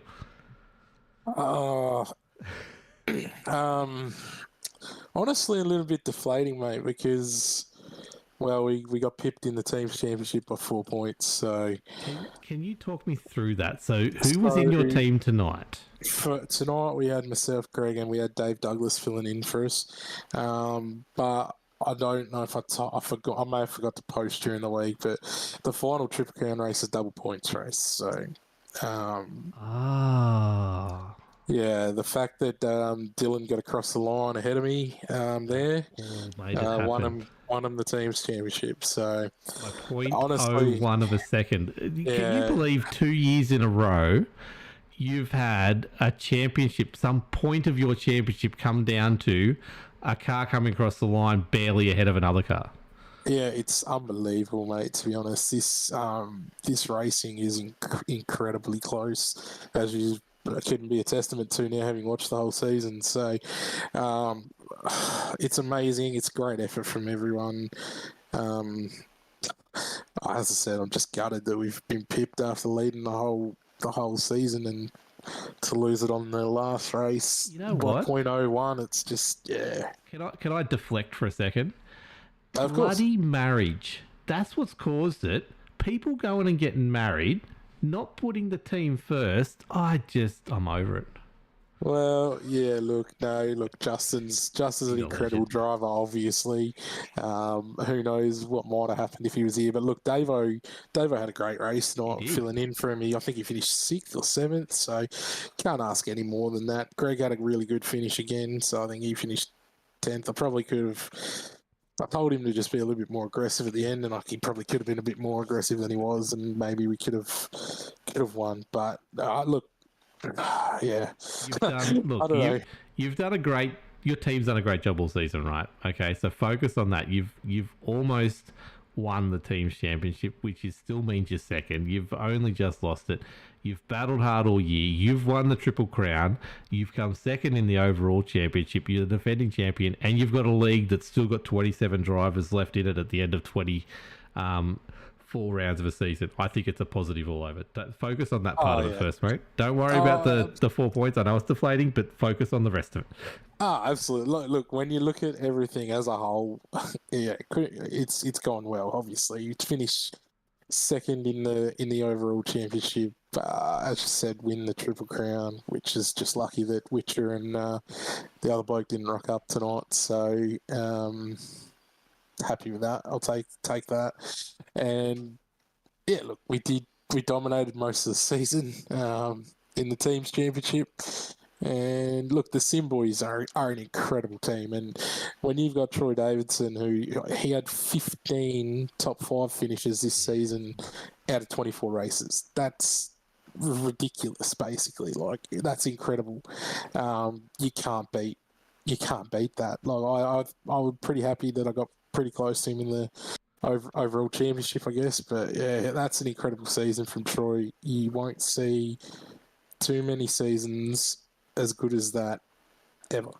Yeah, and look, that he the whole Sim boys have been a unit all season. They've raced really well, but Troy has been that little bit extra above. He's won this championship. That's why he's won the championship. He's been that little bit extra above, and that in the end is what's probably differentiated the team's championship in the end, because 100%. he was so consistent all year. He was obviously the first person they put in their team's race every weekend, and when you're someone like that, and someone like yourself, it was the ultimate battle of teams championship, and it's a great initiative to finally bring it in this season. And what a perfect example of why you should do it. Oh, absolutely. Look, you couldn't look for a better example of how good the team's championship can be. First season that we've put it in, and it's been decided in the last race by .010, and to win the championship by 4 points. I mean, you literally could not have asked for anything better than that. And like I said, credit to the Sim boys. They're incredible. They're an incredible team. They raced really hard, but they raced really fair. Let's just go back to tonight for a second. Like the last 20 laps were basically mental, but that last lap between myself, Davidson, and Dylan was some of the best racing I've ever seen in any class, any series, anything. Like, we were basically rubbing doors the whole way around the track, and we all made it to the start-finish line at the end. I'll just credit to those boys. There's not too many people I trust enough to run like that with, but those two boys are part of it. The whole Sim Boys team also, and there are another handful. We've got a really good core group of drivers, and a lot of them you can trust to sort of run like that with. And you guys couldn't have asked for a better broadcast, I'm sure, tonight. That was insane. Well, the first hour and a half was a bit interesting, but we got there in the end. Okay, that's a valid point. The first hour and a half was a lot of strategy in play, and that caution. I'm most annoyed about is I didn't get to see that strategy play out because of the yellow flag. It was going to be so interesting at the end. It really was. Yeah, I had no idea where I was going to pop out. Like, these boys up the front, I think Noddy and Troy were like, I don't know, probably 15 seconds up the road from me in third. And I was like, I don't know if I can make up 15 seconds on this last stop. I thought I could make up probably 7 or 8, but I wasn't. And then I didn't know what their situation with tyres was. I didn't know if they'd taken them on the second stop or if they'd saved them for the final stop. I knew I'd save mine, obviously, for the last stop, so I knew I'd have good tyres at the end, but I wasn't sure if they were going to be on the same tyres or if they were going to be slightly worse. So it was going to be really interesting. Then obviously the caution came out, and we all just got put together. And as I said, that last 20 laps was just fierce, man. I could hardly let Ryan get a word in, like I can't hardly let him get in now. Ryan, you got any questions for Raymond Yeager? Well, Raymond's obviously been the league owner. You've done an awesome job at preparing all the league races and getting everything done. But also, you are the former championship winner. You are car number 1 for the whole season. As a driver, as a league as a whole, how did you think that the season went? Oh, look, as a whole, from a league point of view, very, very happy with the season. We had massive car counts at the start. Like, we were getting 50 drivers plus at the start of the season, which was just insane. And then, like, as you just mentioned before, tonight I think we still had 27 or 28 at the end of 24 rounds, and you don't really see that too often in leagues. You see a lot of drop off in longer series. And obviously we did see some drop off from the 50s that we were getting, but we still had the 27 or so at the end, which was I'm really, really happy with that. And hopefully we can kick on to bigger and better things. Obviously, disappointing that we're not going to have Locked On Lads next season as our amazing broadcasters. You guys have done an amazing job this year and really helped us elevate this this series to a new level. So we're going to have a tough gig trying to replace you boys next season, that's for sure. So yeah, I just want to say a massive thank you to you guys. Thanks, mate. You it's been a really good pleasure doing it. So look, if things were different in my life, you never know what would happen. But yeah, at this stage, everything's too much stuff up in the air at the No, moment. absolutely. I understand. As I said, I spoke to you a few times about it. I understand fully. You got to put your life first. Obviously, that's real life stuff, so that's got to come first. But look, as I said, you boys have done an amazing job each and every week. It's got better and better each week, honestly, the broadcast. So I'll watch it back every single week. And yeah, I've been really impressed. So appreciate that. And I know I say this every single time that I'm in the box, but without our drivers that rock up each and every week, we wouldn't do this. We wouldn't bother putting it on. So massive, massive thank you. We've had, as I said, record numbers of participation this year. I think we had about 10 blokes do 20 or more races this season, which is massive. That's insane really when you think about it. It's probably more than 10 looking at it just quickly. There's probably 15 or 16 blokes have done 20 plus races out of our 24. So and then a whole heap more have done 18, 19. So it's really, I can't say enough thank you to the drivers. It makes, we put a lot of work into running this, obviously, but the turnout we get each week really makes it worth it. So yeah, thank you to everyone. Yeah, definitely. Look, if that's it for the thank yous, do you want to shout out the sponsors quickly, and I'll get on to Troy Davison, who's waiting very patiently downstairs. Yeah, look, I suppose I better get on to the sponsors because obviously without them, we wouldn't have these amazing prizes that we do have and things like that. So, look, we'll start with our lesser. I say lesser very nicely. Witcher Electrics have been on board since the start. They've been fantastic.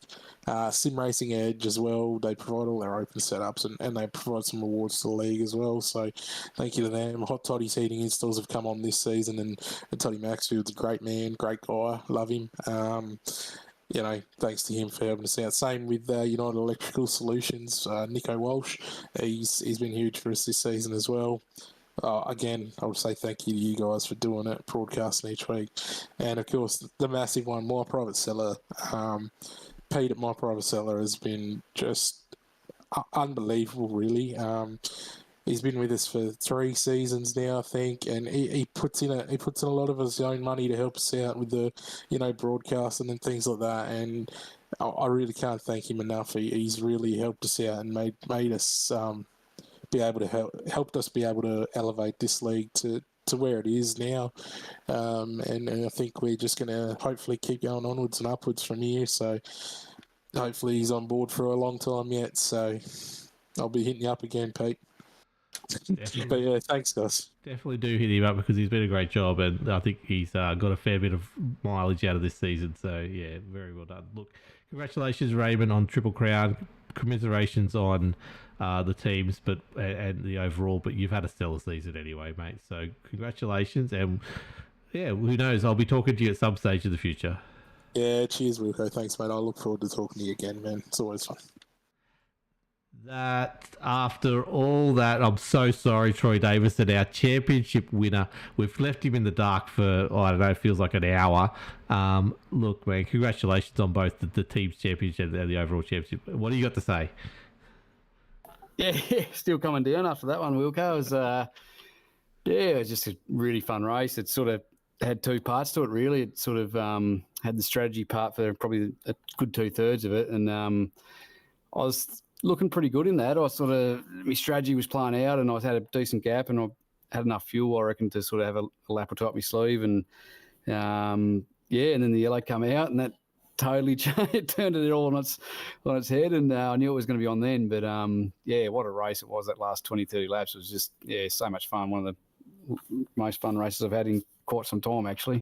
I thought you were going to do it. I thought you were going to win the race and the championship in one hit. You came into that last lap. I thought you had momentum, and it was just Raymond and Aaron put on a show, I think, for those last 20 laps. You tried to stay out of it, I think, trying to avoid the incidents, but they were crossing paths and all that kind of stuff. What was it like watching and listening to or being on Aaron's team, watching it, and then now knowing how close the team's championship was at the end, that you won it because he beat Raymond by 0.1 of a second, or 0.01, or is it 0.01 of a second?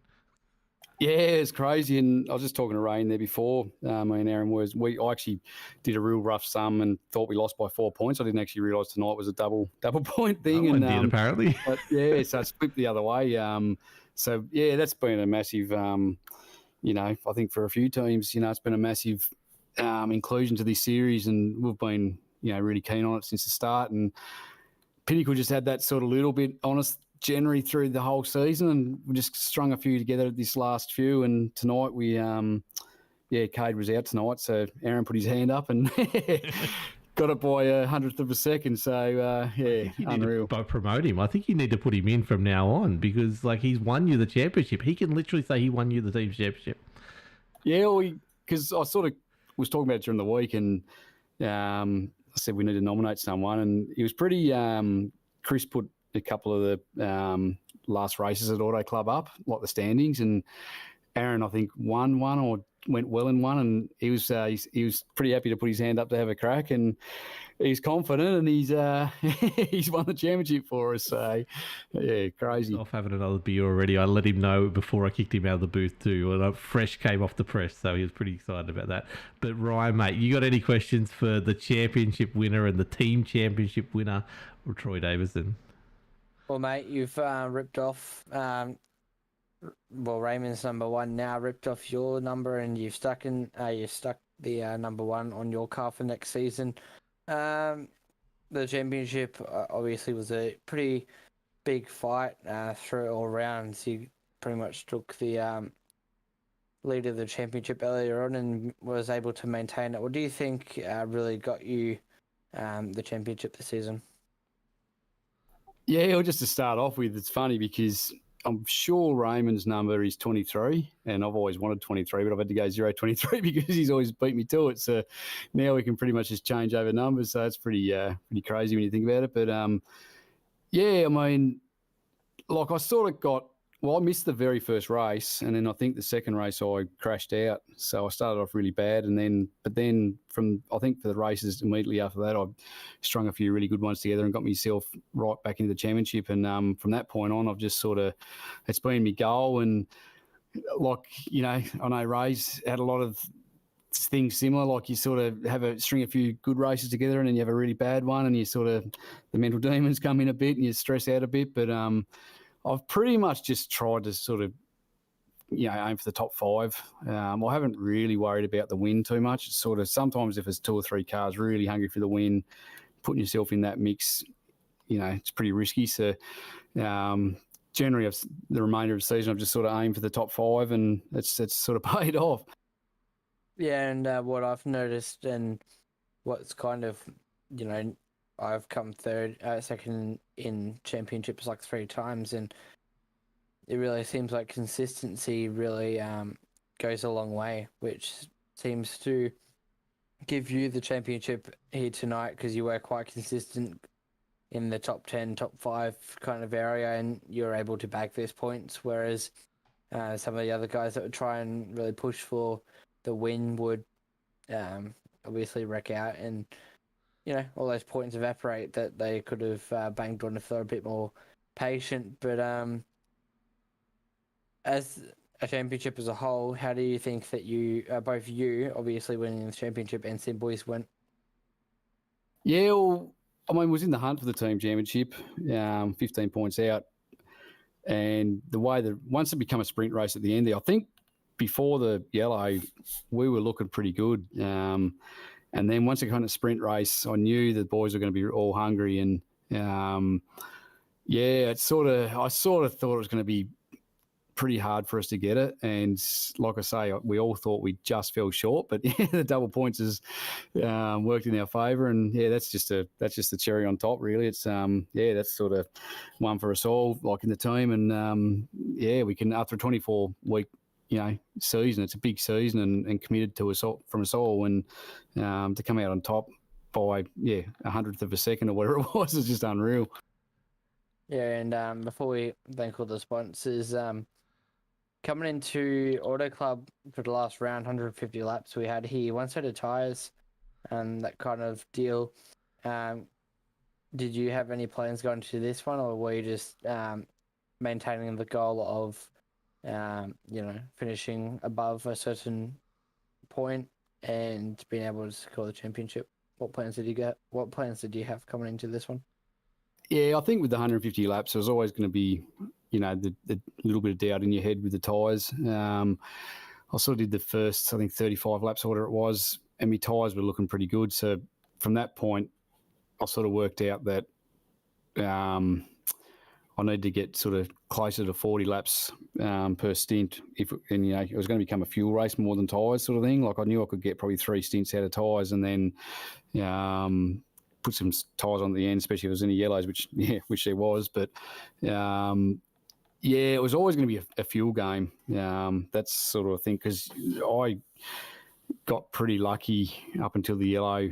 I was just drafting behind a car, whether it was a lead car or a lap car or whatever, and I had to do it. If you sort of went out on your own, you're going to have to go another pit stop right at the end of the race, which you could have been in the top sort of standings, and that would have put you back to 15th or 20th sort of thing. So yeah, it was going to be interesting the way it was going to play out. I think there's a lot of strategies going on between a lot of different drivers, and I would have liked to have had a take 2 of this race just to see how that result would have played out as well. But yeah, in the end, I mean, the way this race finished, that's what we all love to do, is race hard like that, and yeah, couldn't have it any better than tonight. It was just unreal. Yeah, mate. Well, it was a good race, and obviously a good finish for you, winning the championship. Now you will be car number 1 going to the next one, if you do choose. But finally, thanking all the sponsors and the people who've got in here tonight. Yeah, before I start, sponsors, just shout out to Razor. Couple of things. One, just unreal competitor. And Justin as well. Both of them kept me really honest this year. It kept me stressing a fair bit, and I think I might have kept them stressing a fair bit as well in the weeks in between races and on the night. But yeah, just a big shout out to him, and running this league as well, with the guys that run the league, Greg and Nigel and everyone, Gazza, everyone involved. It's just a really fun league. I look forward to it every week. And yeah, can't thank everyone enough for that. But yeah, as far as our sponsors, we've got Hot Toddy Heating Stalls, United Electrical, Ferris Shifters everyone's been with us all year.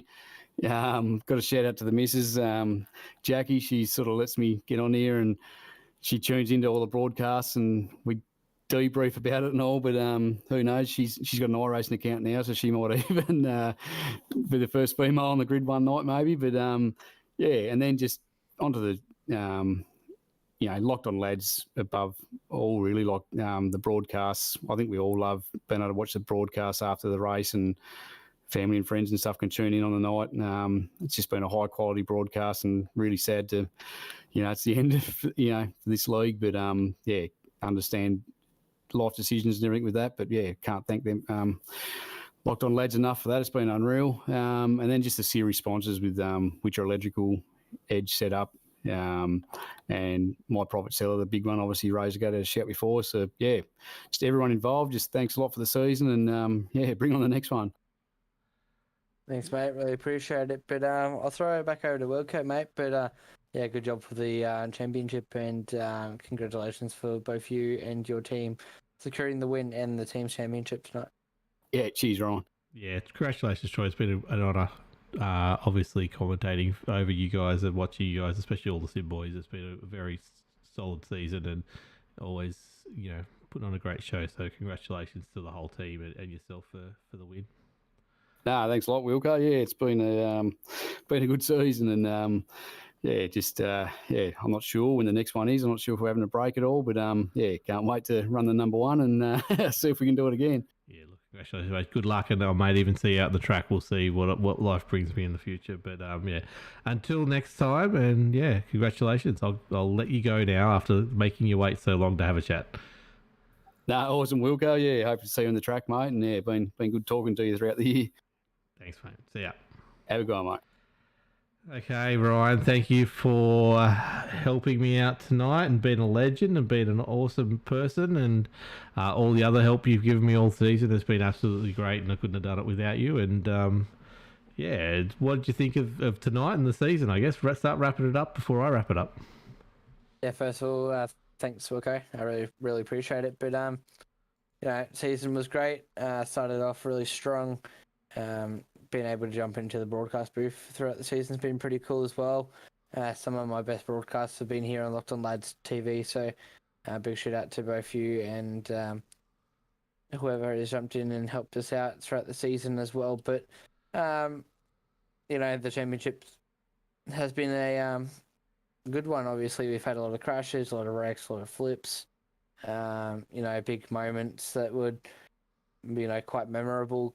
Looking at broadcasts, I'm pretty sure quite a few drivers will have a look at the past broadcasts, and some tracks that they might be going to, they might watch the broadcast and think back to this season, which was pretty good. We've had a few good seasons. A few seasons ago, it came down to the wire at Talladega, where Niega secured the championship, and now we have the championship change again with Troy. But with the race, pretty good, pretty clean at the start. It was a bit difficult, really trying to stick on a certain subject for a long amount of time at the start because everything was so clean and the drivers were doing such a good job.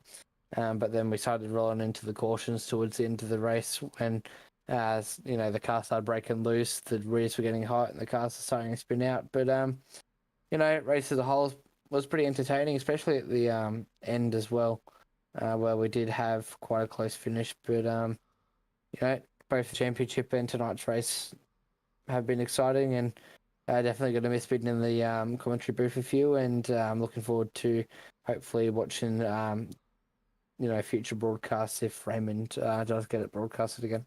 I'm sure he absolutely will. I gave him enough notice. I've worked with him, and we'll see what ends up happening there. But thank you, everyone out there who's followed Locked On Lads, given us so much support. We have 100% grown from the start to the finish. I know with myself, I've grown in confidence from start to finish.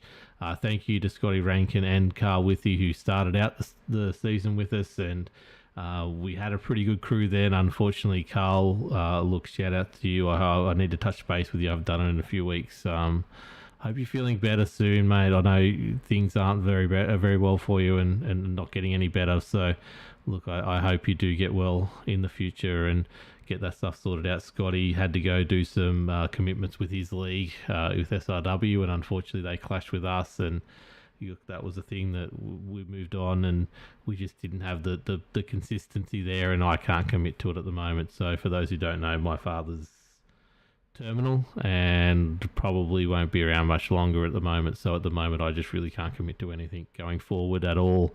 Who knows how that happens, and then work has been an absolute nightmare, and I'm going through my own personal issues as well, which brings us to I will be streaming in the future when I can. I'll be racing a bit more than when I can, but Locked On Lads is teaming up with both the charity Livin', which is a mental health charity, and also Cure Cancer, which is a cancer fighting charity as well. So look out for ways we're going to be supporting them in the future, including things like the Bathurst 12 Hour, which we're already planning for and practicing for right now.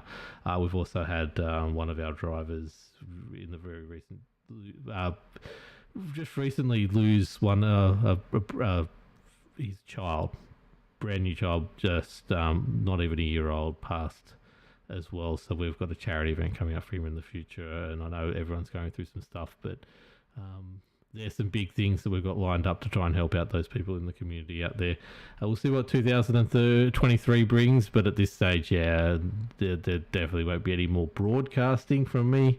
I may end up helping out people with commentary or production in the future, but at this stage, I'll get my life sorted out a fair bit, and then I'll start looking at what options are out there. But thank you to everyone who did reach out towards the end of the season to get us to broadcast their series as well, and we actually had some pretty good offers there as well. So unfortunately, I had to knock them back, but that's where we're at. Locked On Lads TV signing off for the last time. Thank you, Raymond, for trusting us with your league. I'm glad we did such a good job in your eyes, and that's the main thing. And Ryan, like I said, thank you very much. And yeah, for the final time, have a great night all, and we'll, see you in some capacity in the future.